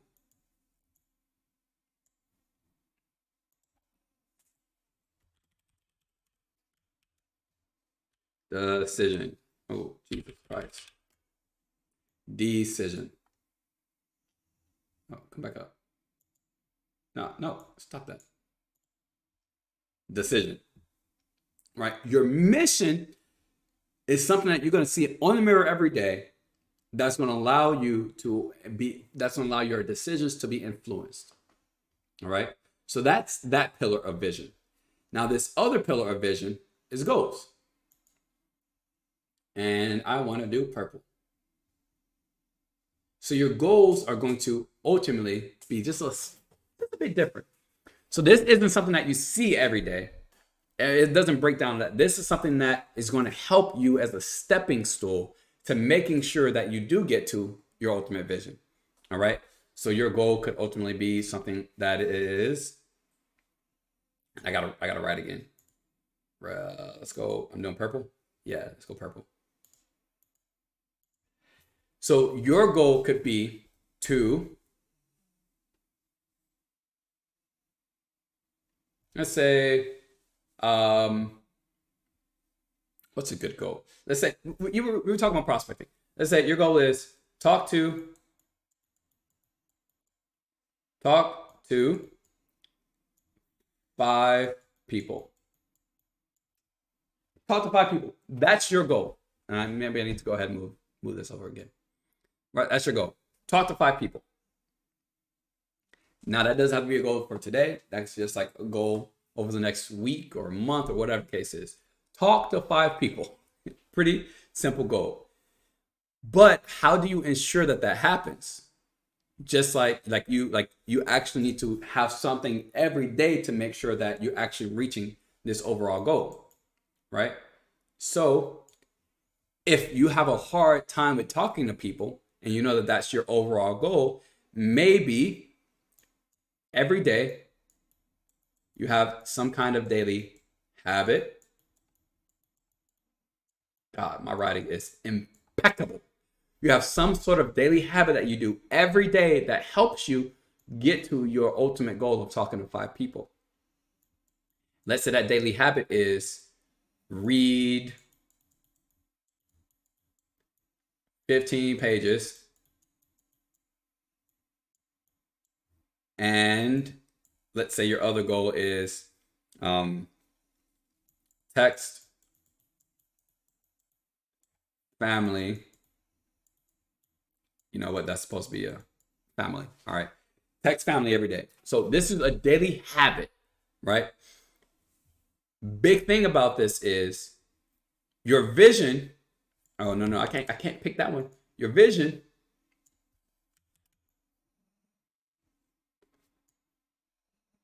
is built up on now two very strong pillars of what you tell yourself every day, what you live by, and how each decision that you make day to day will always match your mission. And how every goal that you have, you're not just creating random goals, you're actually creating habits every day that's going to ultimately serve your goal, which in turn helps out your vision. So Charming, you talked a lot about the pillars of visions. What actually is a vision? Your vision is all of this combined. All of that combined, right? Into one very nice, quantifiable, smart, measurable, right? Like realistic, timely goal. That's your smart goal, but that's somewhere you're going to be eventually, right? And so let's just say my vision ultimately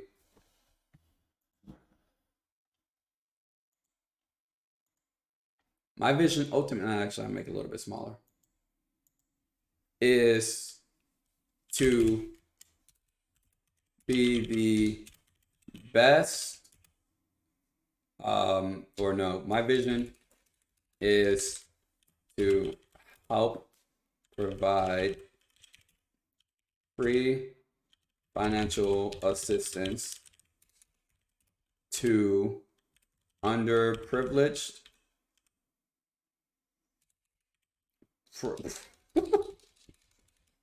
to less fortunate, there we go, fortunate families, helping over 100 families with, let's say,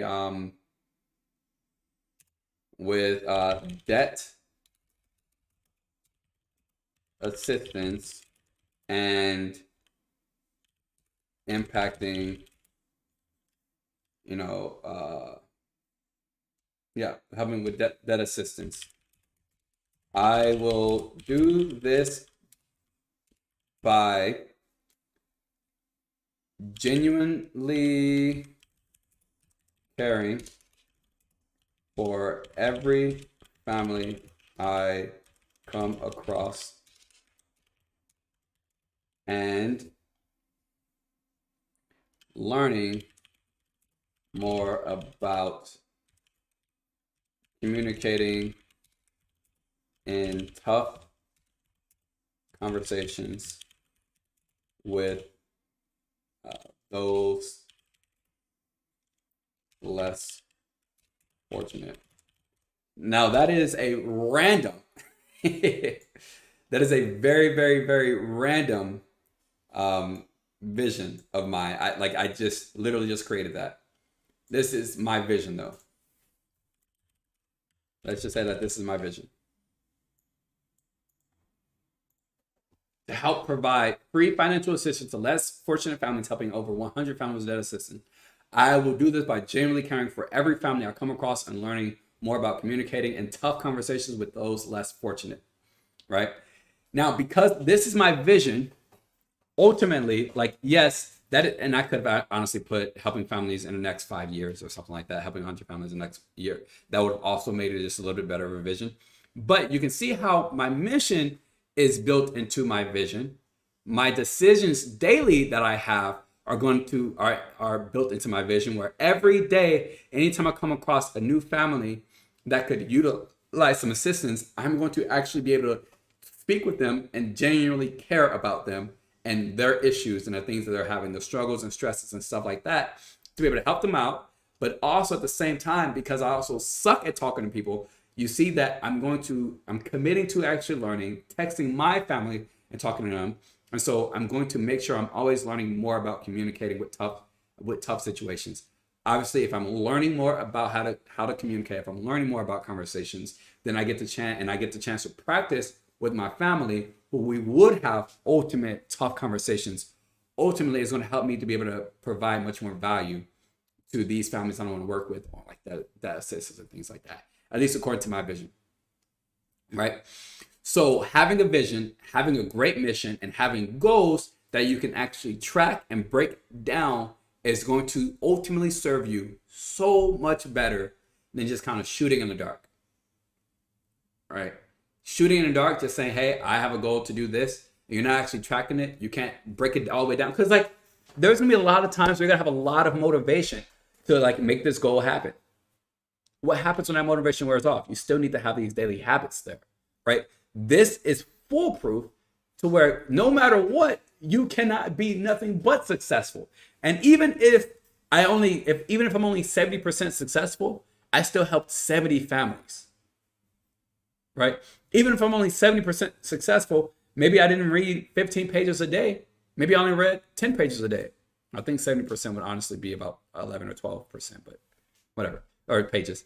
Maybe I only read 11 to 12 pages a day, and I still got that much better, right?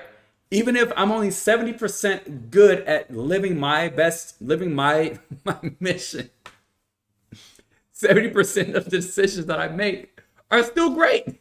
They still align with my mission and my values, right? So ultimately, being able to actually have these that you're able to track and you're able to see is going to serve you so much better with communicating, with building yourself, with developing yourself, especially when it comes to living this life. If you have a vision that you live by this vision, you know all the time what you're planning on doing. You know why you're doing this. You know, okay, well, life wants to do this to me. I don't want it to do this to me, so I'm just going to push it off, and I'm going to make this decision for my mission.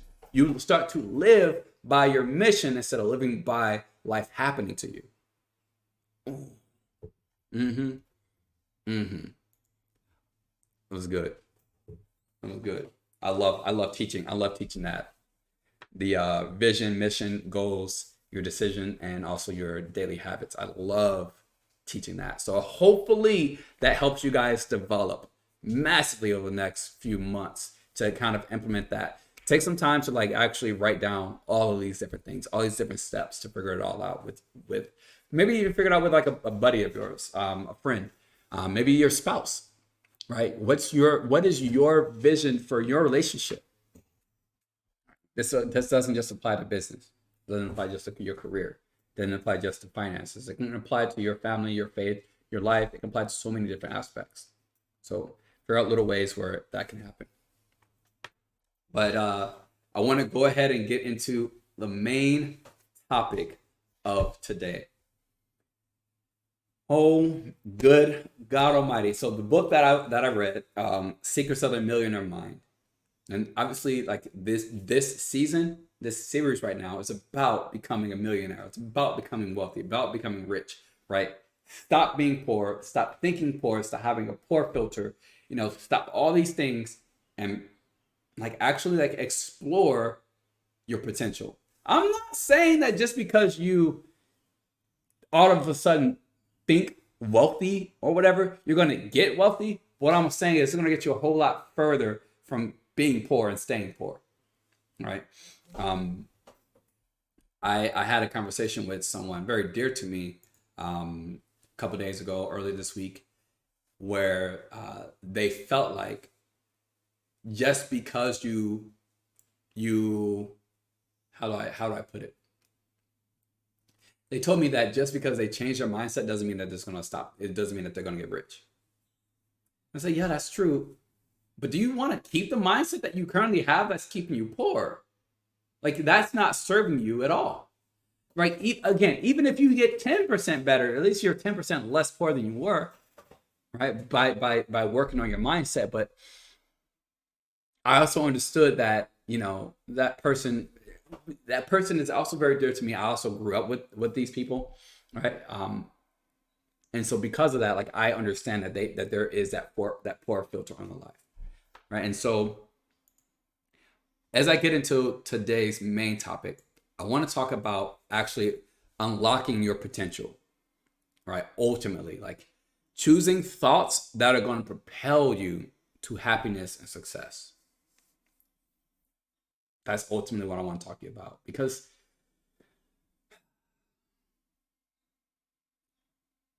the impact of negative thinking keeps you down so far, and it will, and you'll never be able to come out of that hole, right? You'll never be able to come out of that hole, right? And so I want to talk a little bit about, some positive thinking, what that kind of does for you. Also, different strategies to cultivate a pretty good mindset that's also self-supportive. Some exercises just to be able to shift your thinking. Also, how to start to maintain that new mindset. But ultimately, one thing I learned from one of the second part of the book is just that I think the wealth principle that T. Harv says is that you can choose to think in ways that will support you in your happiness and success instead of ways that don't. You can choose to think in ways that will actually support your happiness and your success. Or you can choose to think in ways that don't support your happiness and success.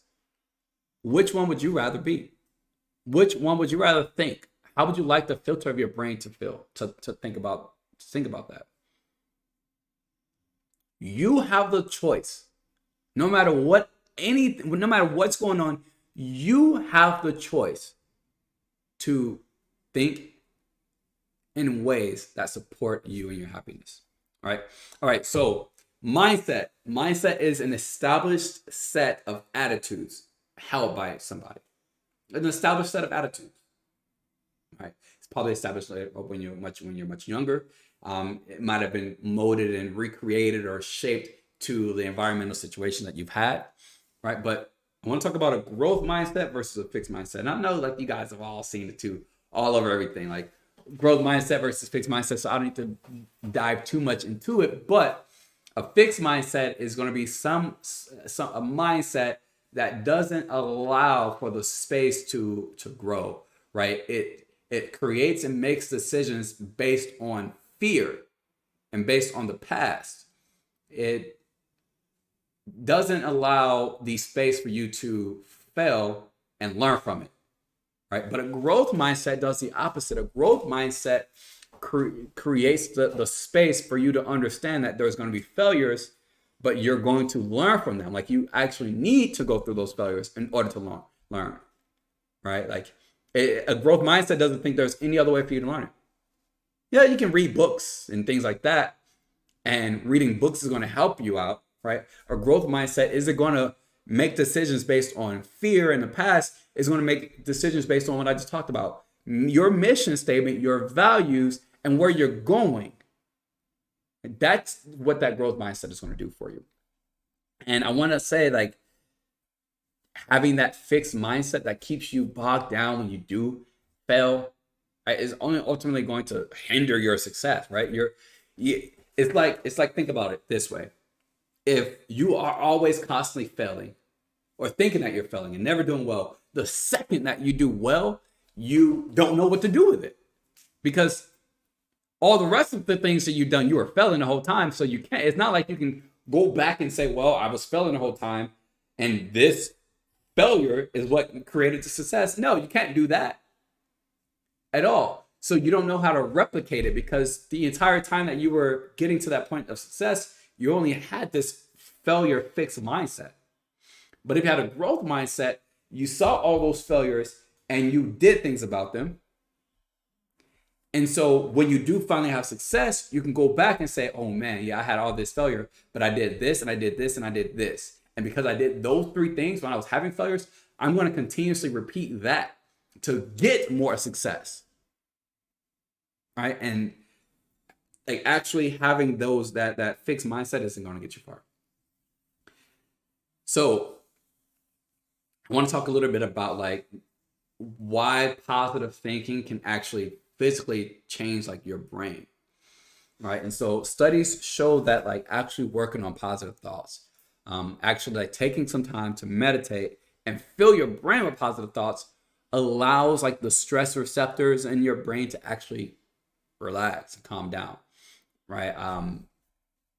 Negative thought patterns really only cause negative habits later on, right? Like I talk about having a mission, right? A mission is one of the ultimate styles of positive thinking that you could ultimately have, right? And so without a mission, without a collective set of values that you have to find some other way to find positive thinking. And so probably the easiest thing I could say to get out of negative thinking is to create a mission. Figure out what your values are. So that way you can always return to those thoughts of what you value and what your mission is in life. I know it's pretty tough to figure out what your mission in life is, but maybe we can just write something on the mirror for you to see every day just now. Maybe some sort of affirmation, all right? Maybe some sort of truth about yourself, all right?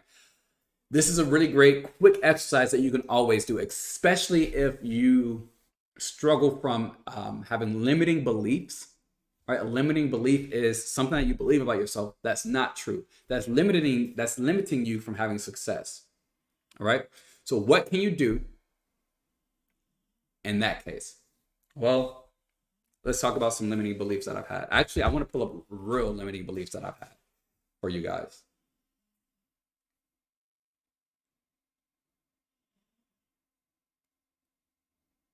I want to pull up actual limiting beliefs that I've had.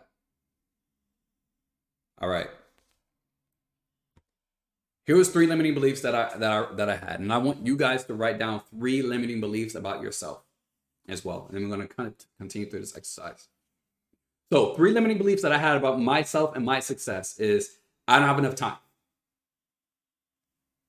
I don't have enough time to become successful. I don't have enough time to read. I don't have enough time to learn. I don't have enough time to put back into myself. I don't have enough time to invest into my business. I don't have enough time to whatever. I don't have enough time. That's a limiting belief about myself, right? Another limiting belief I had was I cannot lead so many people.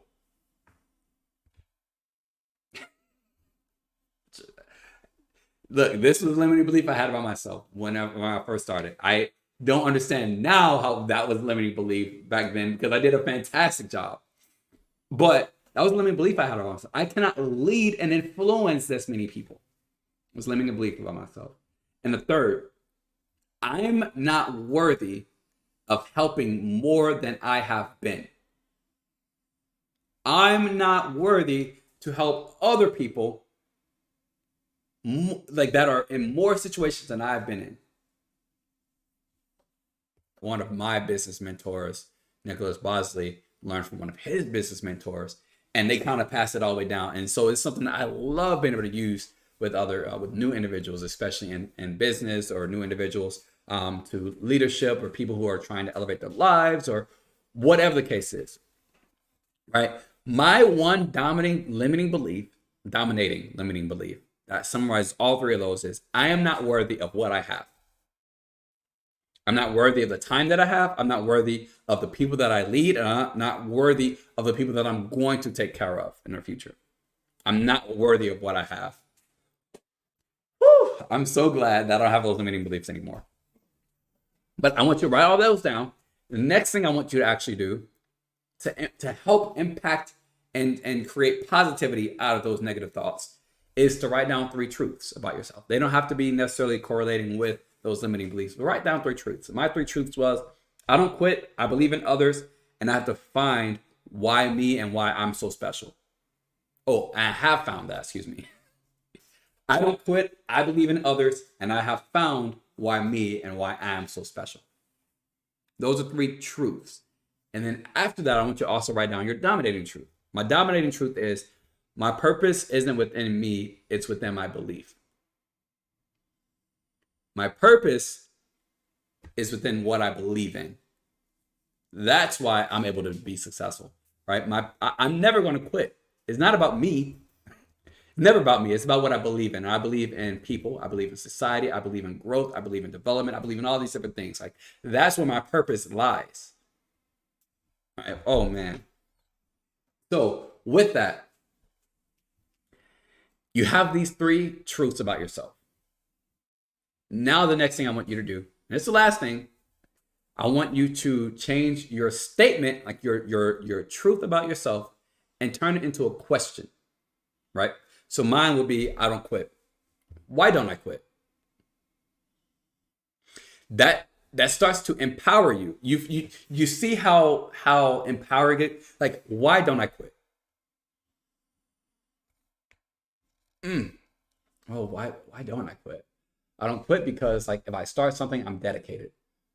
Like, I have to see it through. I have to see it all the way to the finish line because I'll feel much more successful, all these things. So that's why I don't quit. Those words are so encouraging and empowering, right? Like turn it to a question. Next one. I believe in others. Why do I believe in others? Which there's a lot of people that don't believe in other people, but why do I believe in others? Why do I believe in others? Because, like, people don't know what they're doing in life. Like, we're all living this human experience. Like, they're all trying to do what they feel like is best for them in the moment. And, like, there are some really great people out there that I could learn from, that I could work with, that I could help, that I could influence, that can influence me. Yeah. And then my third one is I have to find why, or I found why I'm special. So why am I special? Or how did I find that? How did I find out that I'm special? Well, I found out that I'm special because I realized, like, when talking to people in a group, or when hearing someone talk in a group, I found that, like, my thoughts are different. Like, I comprehend things differently than everybody else in the room. And because of that, that's a skill that has been able to lead me to having much different success. Like, having a more ability to be able to mold and create my own mindset. Right? Like, having positive thoughts about yourself helps you out. And I'm not saying that because you now have positive thinking and, like, that you now have truths about yourself and you're asking yourself that and you're empowering yourself. I'm not going to say that your limiting beliefs are just going to disappear. It's going to take a while. But instead, when you do notice that, oh crap, like, why did I even think I could do that anyway? Instead, flip that. Go back to the truth. Well, in the beginning, I believed that I could do that. And I could. Why did I believe that I could do this? But because of these reasons. That's going to give you so much more control over your mindset and over life than anything. Right? How do you maintain that? Daily habits. That's your daily habits. Your goal is to maintain this new mindset. I already talked about goals and daily habits. And if you haven't yet, make sure you do watch that piece about where I did get the chance to talk about your vision, right? But ultimately, you need your mission with your values to start to create these truths about yourself and then figure out what it is. But you need your daily habits whenever you do have this newfound mindset, this newfound motivation. You have to immediately set a goal and set in some daily habits in place. So what kind of daily habits can I set in place for, being able to set up these truths and these really great dominating truths about myself? Well, you can write something on the mirror every day. You can look at an affirmation. You can write down yourself. You can do this exercise every day. This exercise takes maybe 5 minutes to do, right? Maybe you start reading every day. That starts to build more and pour more into you, where you can feel like you can actually do things. Right? You will have a lot of setbacks. Understand that. So how do you overcome those setbacks? Prevent them, right? Prevent those setbacks. So here's the last piece of action in order to help maintain that new mindset. Here's what you do. After you've done all of that I just said, where we wrote down our limiting beliefs, we wrote down our truths, and we changed them to questions, and now you're building up daily habits. Whenever you're going to come across a roadblock. And I want you to write this down. What kind of roadblocks and obstacles are you going to face while trying to, take action and have these daily habits? Right? Will it be you woke up late, so you didn't get the chance to, like, have your morning routine? Will it be that somebody's going to tell you that, no, you don't deserve as much as you honestly deserve? Like write down all of the different objections and rejections, obstacles that you're going to come across over the next month, 2 years, or whatever the case is that you could potentially come across. And now you're taking the power out of life's hands to say, I know that you're going to throw this at me, and I'm gearing up for it, and I'm ready, right? That is how these wealthy people play this game of life. They don't wait for it to come. They know and they accept it because they're ready to conquer it. And this is a little bit weird for me to throw in Yu-Gi-Oh. It's a little bit weird for me to throw in Yu-Gi-Oh. But I want to throw in Yu-Gi-Oh specifically because I learned something great from him. And he says, and if you guys don't watch card games and like all the rest of that kind of stuff, that's fine, but it's still going to apply. So his opponent put down a trap card face down. Or actually Yu-Gi-Oh's friend was playing, but whatever. Anyway, it doesn't matter. Put down a face card, put down a trap card face down. So like ultimately I or the player could not see what this trap was. Right? And so he was so nervous to do anything because he didn't want to accidentally like trigger the trap. So he didn't want to do anything. Yu-Gi-Oh says, bro, you'll never figure out how to overcome the hurdle if you don't just trigger it. Accept that it's there, trigger it so you can figure out how to get over it and get past it. So that way you can continue on. It's the same thing here in life. As we're setting our goals, as we're starting to build on ourselves, we're trying to change up our mindsets and all these things, like we just talked about, accept what's coming in, accept the adversity, accept all of the failures and everything that you're going to have. Accept it. Write it all down. First, accept it so that way you can figure out a way to overcome it. And once you figure out a way to overcome it, now you've figured out the way and the next time that same hill comes up, you already know exactly what to do. All right, so accept it. Huge thing. I just need you to understand that you have the choice. You have the choice to have thoughts that support your own happiness and your success. You have the choice. And if you choose to not have supporting thoughts that support your happiness and success, you're not going to be successful. You're not going to be wealthy. You're not going to find rich. You're not going to find peace of mind. It's just not going to happen. Right? And so with that, I definitely encourage you to utilize that strategy that I just talked about to be able to actually start to like leverage your thoughts. But that's one of the overall wealth principles that I learned while reading Secrets of the Millionaire Mind. Really great book. There are 3 wealth files though that I want to go into.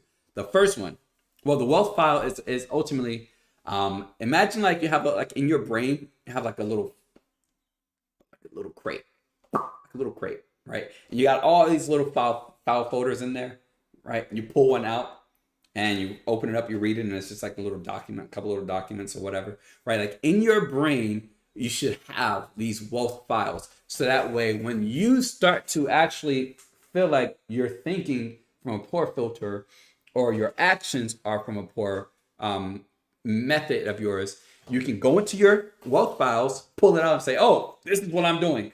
This is what the rich people do. This is what the wealthy, this is what the successful people do. All right, let me just do that. Let me think that way, right? Yeah, it's not as easy as that, but you start to build it up, right? So the first wealth principle that he goes into in this book is this. And now remember, I want to preface this as rich people, wealthy people, or excuse me, rich people, poor people. Does not mean that the poor people are like, that's their identity or anything. It's just simply the mindset, right? The established set of attitudes is poor, is rooted around poor thinking, all right? So poor thinking individuals, and then also rich thinking individuals, but also ultimately rich people and poor people, right? Rich people and then people that are not rich. But also value. Did I beat that dead horse enough? I want to make sure that I preface that all the time. So how do you, no. The wealth file. Rich people believe I create my life. Poor people believe life happens to me. Yeah, Minnie, I know. Rich people believe that I create my own life. Poor people believe that life happens to me. So what does all that mean? How do you start to master your own destiny and have this mental divide and go towards the wealth mindset and sort of instead of that poor or povertist? Is povertist a word? Let me see.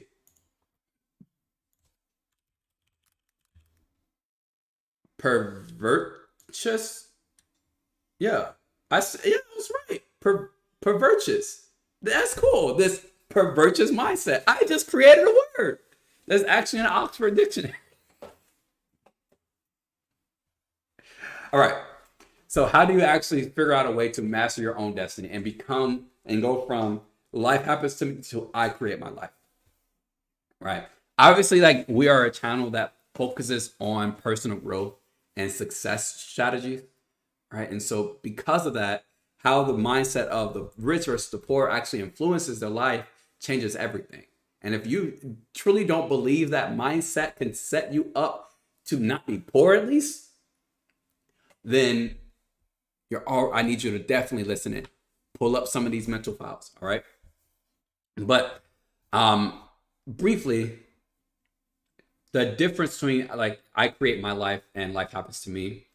I used to feel back when I was growing up, like, oh yeah, we're poor, can't change nothing about that. You know, like, yeah, I go to school and I can learn whatever I learn.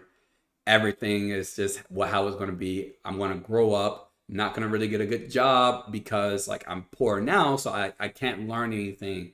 I can't go to a really good school and pay for it because I'm probably going to get a lot of student loans that I can't pay for, so I won't be able to get a really good job to make more money. Like, life is going to happen to me. Versus somebody who is wealthier minded, they think the opposite. I am going to create my life. Yeah, I'm poor now, but there are so many things that I can do to learn and to change my life that like I'm going to take action in and take ownership of today. Right. And so what I want to talk about, thanks for the hearts. What I want to talk about is the psychological impact that your belief has on your actions and your decisions. So if you truly believe that life happens to you, you feel like you might be out of control. So there's something called the locus of control, which is internal versus external. And I want to actually pull that up for you guys, so that way you can see. Here's the locus of control. It refers to the degree to which an individual feels a sense of agency and regard into his life or her life. Here is a great little picture. Internal versus external locus of control. Internal, believe they're in control and take responsibility for their actions. External, blame external forces for their own circumstances. The locus of control. Where are you placing that control at? Are you placing it within yourself? Are you placing it on everything else? If you're placing it on everything else, it would make sense that you believe that life happens to me, because it's never your fault. It's never your responsibility. You had no way of knowing. You couldn't change this, right? It's like I talked about it in the beginning, how life is like this, right? How life is volatile. It goes up and down. It's going to go up. It's going to go down. Shut up. It's going to go up and it's going to go down, right? And so how do you either ride? Are you riding that wave? Is it just happening to you? Or are you going to look internal and say, well, the reason why my life is up right now is because of what I did.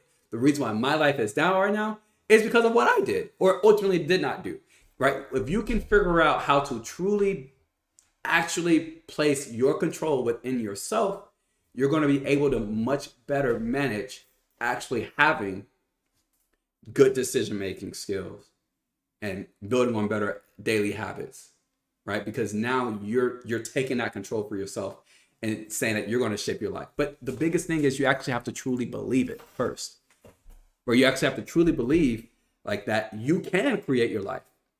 I can tell you and teach you all these different things, But ultimately, without like the power of believing that you can shape your own destiny, you won't be able to. You won't be able to. So how do you start to like believe that? Well, let's talk a little bit about, rich people, how they feel like they create the life, poor people, how they feel like life happens to them, and then how do we bridge that gap? All right. So rich people's mindset, they create their own life, right? This mindset allows them to actually take more responsibility for their successes and their failures, right? And it's kind of like I talked about a little bit earlier, where I said that you're going to have some successes in life, but if the whole time you felt like you were failing and like everything was out of your control, you will never be able to look back and say, well, I did these things to get me to where I am today. You'll never appreciate the actual success that you had. But the rich people, wealthy or success individuals, they can appreciate, love, and be supportive of themselves and what they did to get to that point of being successful, wealthy, or rich. Right? They're going to actually take full responsibility for the success and for the failures. Right. Another thing that they did, and this is also why I wanted to make sure that our development piece of the day was on goal setting and planning, and also execution, and even more so accountability. Right. Like the reason why is because if they feel like they create their own life, it's because they're setting their goals. They know how to plan on those goals, hold themselves accountable, track everything, keep everything measurable. Right. And then also they have relentless execution towards it. And a big part of it is relentless execution towards creating wealth as well, and towards creating success, right? Like if they know it's going to take this amount of work for them to go from here to there, they're going to do whatever it takes and not stop. Because if they don't, they're allowing life to just hopefully maybe give it to them. Hope that, right? Which isn't going to go isn't going to go that far. You're going to get much further by actually setting your goal, saying, I'm going to do this, and then staying accountable and holding yourself responsible for it as well. And so that way, when you fail, because again, you are going to fail at some point, right? When you fail, you can go back and track and say, well, I didn't do this. And now you can flip it up, right? So rich people, they actually create their life in those ways. Poor people, life happens to me.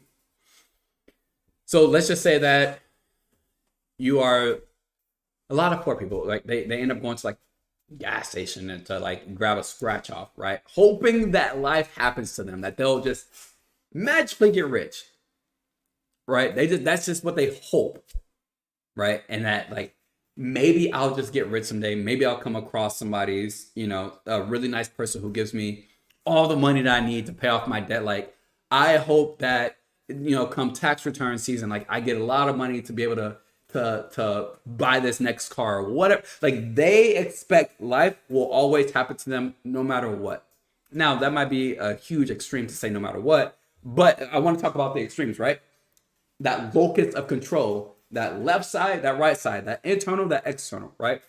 And so with this kind of belief, it could lead to really passive approaches in life, to like challenges and opportunities, right? Where you're not really taking aggressive or effective action.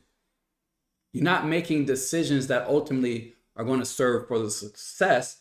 You're letting the opportunity pass you by. You might be look at it thinking, I don't know, I might not do well with it. That might be too much for me, right? Or you have a challenge where, well, here goes the next thing. I could never get out of this bad situation, or I could, right? Like you start to victimize. A lot of times, a lot of these passive approaches creates victims. That's the sad part, right? Having that victim mentality sucks too. I had to learn this back in 2014. That like the most dangerous thing about a person is when they are victimizing and they don't even know it. It's the most dangerous thing because that can start to create so many lapses in motivation and fears of taking actual risks that are ultimately going to help them out in their future. Hi, Mom. Welcome. right? So having that victim mentality overall isn't going to serve you whatsoever. So how do you start to bridge that gap from life controls me to I control my life, right? So there are some different types of people that you can like go to and you can read, you can watch. I mean, there's a ton of different content like on YouTube where people are like going from, zero to hero, all that kind of stuff. But I want you to be careful because everybody's always going to be the hero to their own story. Everybody's always going to be the hero to their own story. But also, hopefully at some point, you're going to be the hero to your own story. When you're looking at and comparing yourself to other people, don't compare yourself to them and say, well, they did it. It can happen to me as well. You have to think they took so much responsibility in their life to change it, even if they didn't, right? In their life to change it, I can take responsibility in my life to change mine as well, right? And it goes back to implementing daily habits and implementing your mission that ties right in along with your decisions, right? So some really good steps for developing a stronger, I want to show you this again, a stronger sense of internal locus of control is by setting really good, small, achievable goals. Really, it's the small wins that does so much better, right? Like you're probably going to feel a lot more failure if you try and come out of the gate with some really strong like goals or some really heavy goals, right? That's why we broke it all the way down to daily habits, right? Goal, talk to 5 people, because that's a lot for me, right? That's a lot for somebody who's an introvert. That's a lot for somebody. Well, yeah, but if we break it down, maybe I can read a little bit, text my family, talk to them a little bit more, right? Maybe that will ultimately help you out. But creating those little small achievable goals is going to allow you to start actually taking more routine action. And you get used to it, taking action in your own life that changes how you feel about yourself. Taking action in your own life, even those small achievable steps, starts to give you little wins where maybe, let's say you take the next 2 weeks and you say, hey, for the next 2 weeks, let's say you have an eating disorder. I'm going to eat, a spoon of peanut butter every day for the next 2 weeks. Every day. And because you did that, at the end of those 2 weeks, you can now take responsibility for what you did and for the success that you did. And any failures, you can also take responsibility for that. But regardless, understanding that you're going to have success, you're going to have failures, when creating small, achievable goals is going to ultimately help you bridge that gap from life controls me to I can create my own life like I do, right? It's something that I'm learning in therapy now, where I'm working with my therapist, and that situation is actually me with my eating disorder, right? Where for the longest time, I'm like, I have an eating disorder. So yeah, it sucks for me to eat. It's hard for me to eat. It's hard for me to want to eat. It's hard for me to create this because life happens to me. And that's a poor mindset. Or I can say, well, I create my own life. How am I going to implement little small achievable goals, little small achievable daily habits to help me out? Well, I could buy a fat jar of peanut butter and eat at least 1 spoon of peanut butter a day. I can do that. And because of that, I feel so much better. Like, you know what? I can actually do this. Yeah, I might not necessarily have the full belief yet, right? And we talk about having the like believing it. I might not have the full belief that I can actually eat a good meal every day, but I know for sure that I can at least build up to getting there. And that's going to serve me so much better than, well, I haven't eaten disorder, so I can't eat anything. Small achievable goals. Small achievable goals. All right. But so here's what I want you guys to do. If you realize that you have this victim mindset or this life happens to me mindset, I want you to write down all the things that you believe about the successes and failures that you've had. All right. So I want you to take 5 things, ultimately 5 things, 3 positive, 3 successes, and then 2 failures that you've had, and write down all the different things that you did or that you didn't do or that you were responsible for making that thing successful or fail, right? Start to do that and then reflect on it and see if you can do it again, right? You might be at some point in your life where maybe you are in a point where you're successful. Think about the 3 things currently that are making you successful. that are making you wealthy, that are making you do well at your job, your career, in your relationship, whatever the case is. 3 things. And then say, well, you know, in my relationship right now is successful in this way. We communicate openly. What did you do to get to that point? Did you have a conversation with your partner that was really vulnerable and hard for you? Did you do write down all the things that you did that led you to that success? And then the same thing with the failing piece, right? Like, well, if you lost your job recently, well, why did you lose your job recently? What did you or did you not do that you can take like actual responsibility of and control of and say, well, you know what? How about I try this? I do this next time. It's going to ultimately help you bridge that gap from poor mindset to rich mindset. So I hope that was a really good tip for you. Another thing that I want to kind of go over, and this is exactly straight from T. Harv's book, not just what has worked well for me and some of the other people that I've worked with. Every time you catch yourself blaming or justifying or complaining about some situation, something, whatever it is, every time you catch yourself blaming, justifying, or complaining about something, slide your finger across your neck, just like this, as like a trigger to remind you that you're slitting your own financial throat. Yeah, if you're going to complain about work, just do this. You put yourself in that situation. You did. That's your responsibility. You're slitting your own financial throat. Even that gesture itself might feel cruel.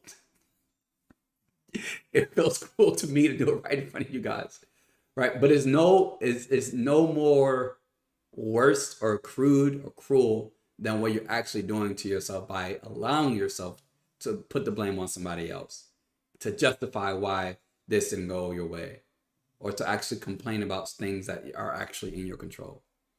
And then eventually it'll start to, like, doing this will work to alleviate those habits. And so with that, at the end of each day, write down one thing that goes well and one thing that did not go well. And then actually take this. Here's one thing I want you to do. Write down something that goes well, something that did not go well every day. This is a daily habit that you can implement. And then write the answer to this question. How did I create each of these situations? Every day. That's a really good daily habit for you to just reflect on your day. Write down something that was good, something that was bad, something that went well, something that didn't. How did I create these situations? Now, if other people were involved, ask yourself, well, what was my part in creating each of these situations? Right, so that way you can start to give yourself more accountability in your life. Make yourself more aware of some of the things that are working and not going well for you. Good stuff. Good stuff. So overall, rich people believe I create my life. Poor people believe life happens to me. The next thing, rich people play the money game to win. Poor people play the money game not to lose. And this is gonna be even quicker. But mastering the money game is so important, right? Mastering the money game is so important. Like literally, I mean, if you are trying to win, if you're trying to play this game not to lose, you're going to consistently lose. You get what you focus on. If you're focusing on losing, you're gonna lose. It's just gonna happen. But if you focus on winning, it's like the opposite of win is lose, right? But you can't say, well, if I play the game to lose, if I can't play a game not to lose, doesn't that mean I'm playing it to win? No, you're actually playing it to actively not lose. You're just trying to, it's like swimming for me. Swimming for me is like swimming trying to not die. That's what swimming for me is. Come back this way, camera. That's what swimming for me is. Me trying to not die. Versus other people, they're trying to swim to get to the other side. Or to have fun. I don't know what people swim for. It doesn't make sense to me to even be swimming in the first place. Right? But why do the rich people get richer and the poor people seem to stay the same? And it's because simply poor people are only playing a game not to lose. And that's it. And so I want to talk a little bit about some of the big things that I want to cover in this topic, right? The rich mindset and what different strategies are they doing to play the game to become rich, right? To win. What is the poor mindset as well? And how do you adopt the rich mindset if you do have a poor mindset? All right. So first, the money game. The money game is how you make decisions and what strategies you set in place to be able to take care of your finances, your financial situation overall, right? And again, you can apply the money game to the success game, to the wealth game, to the value game, to the life game, whatever it is. But this is the strategies and decisions that people make with their finances. Even if it's the success game, it's the strategies and decisions that people make for their success. Even if it's the life game, for the life, right? You can apply whatever. I like to talk about the finance piece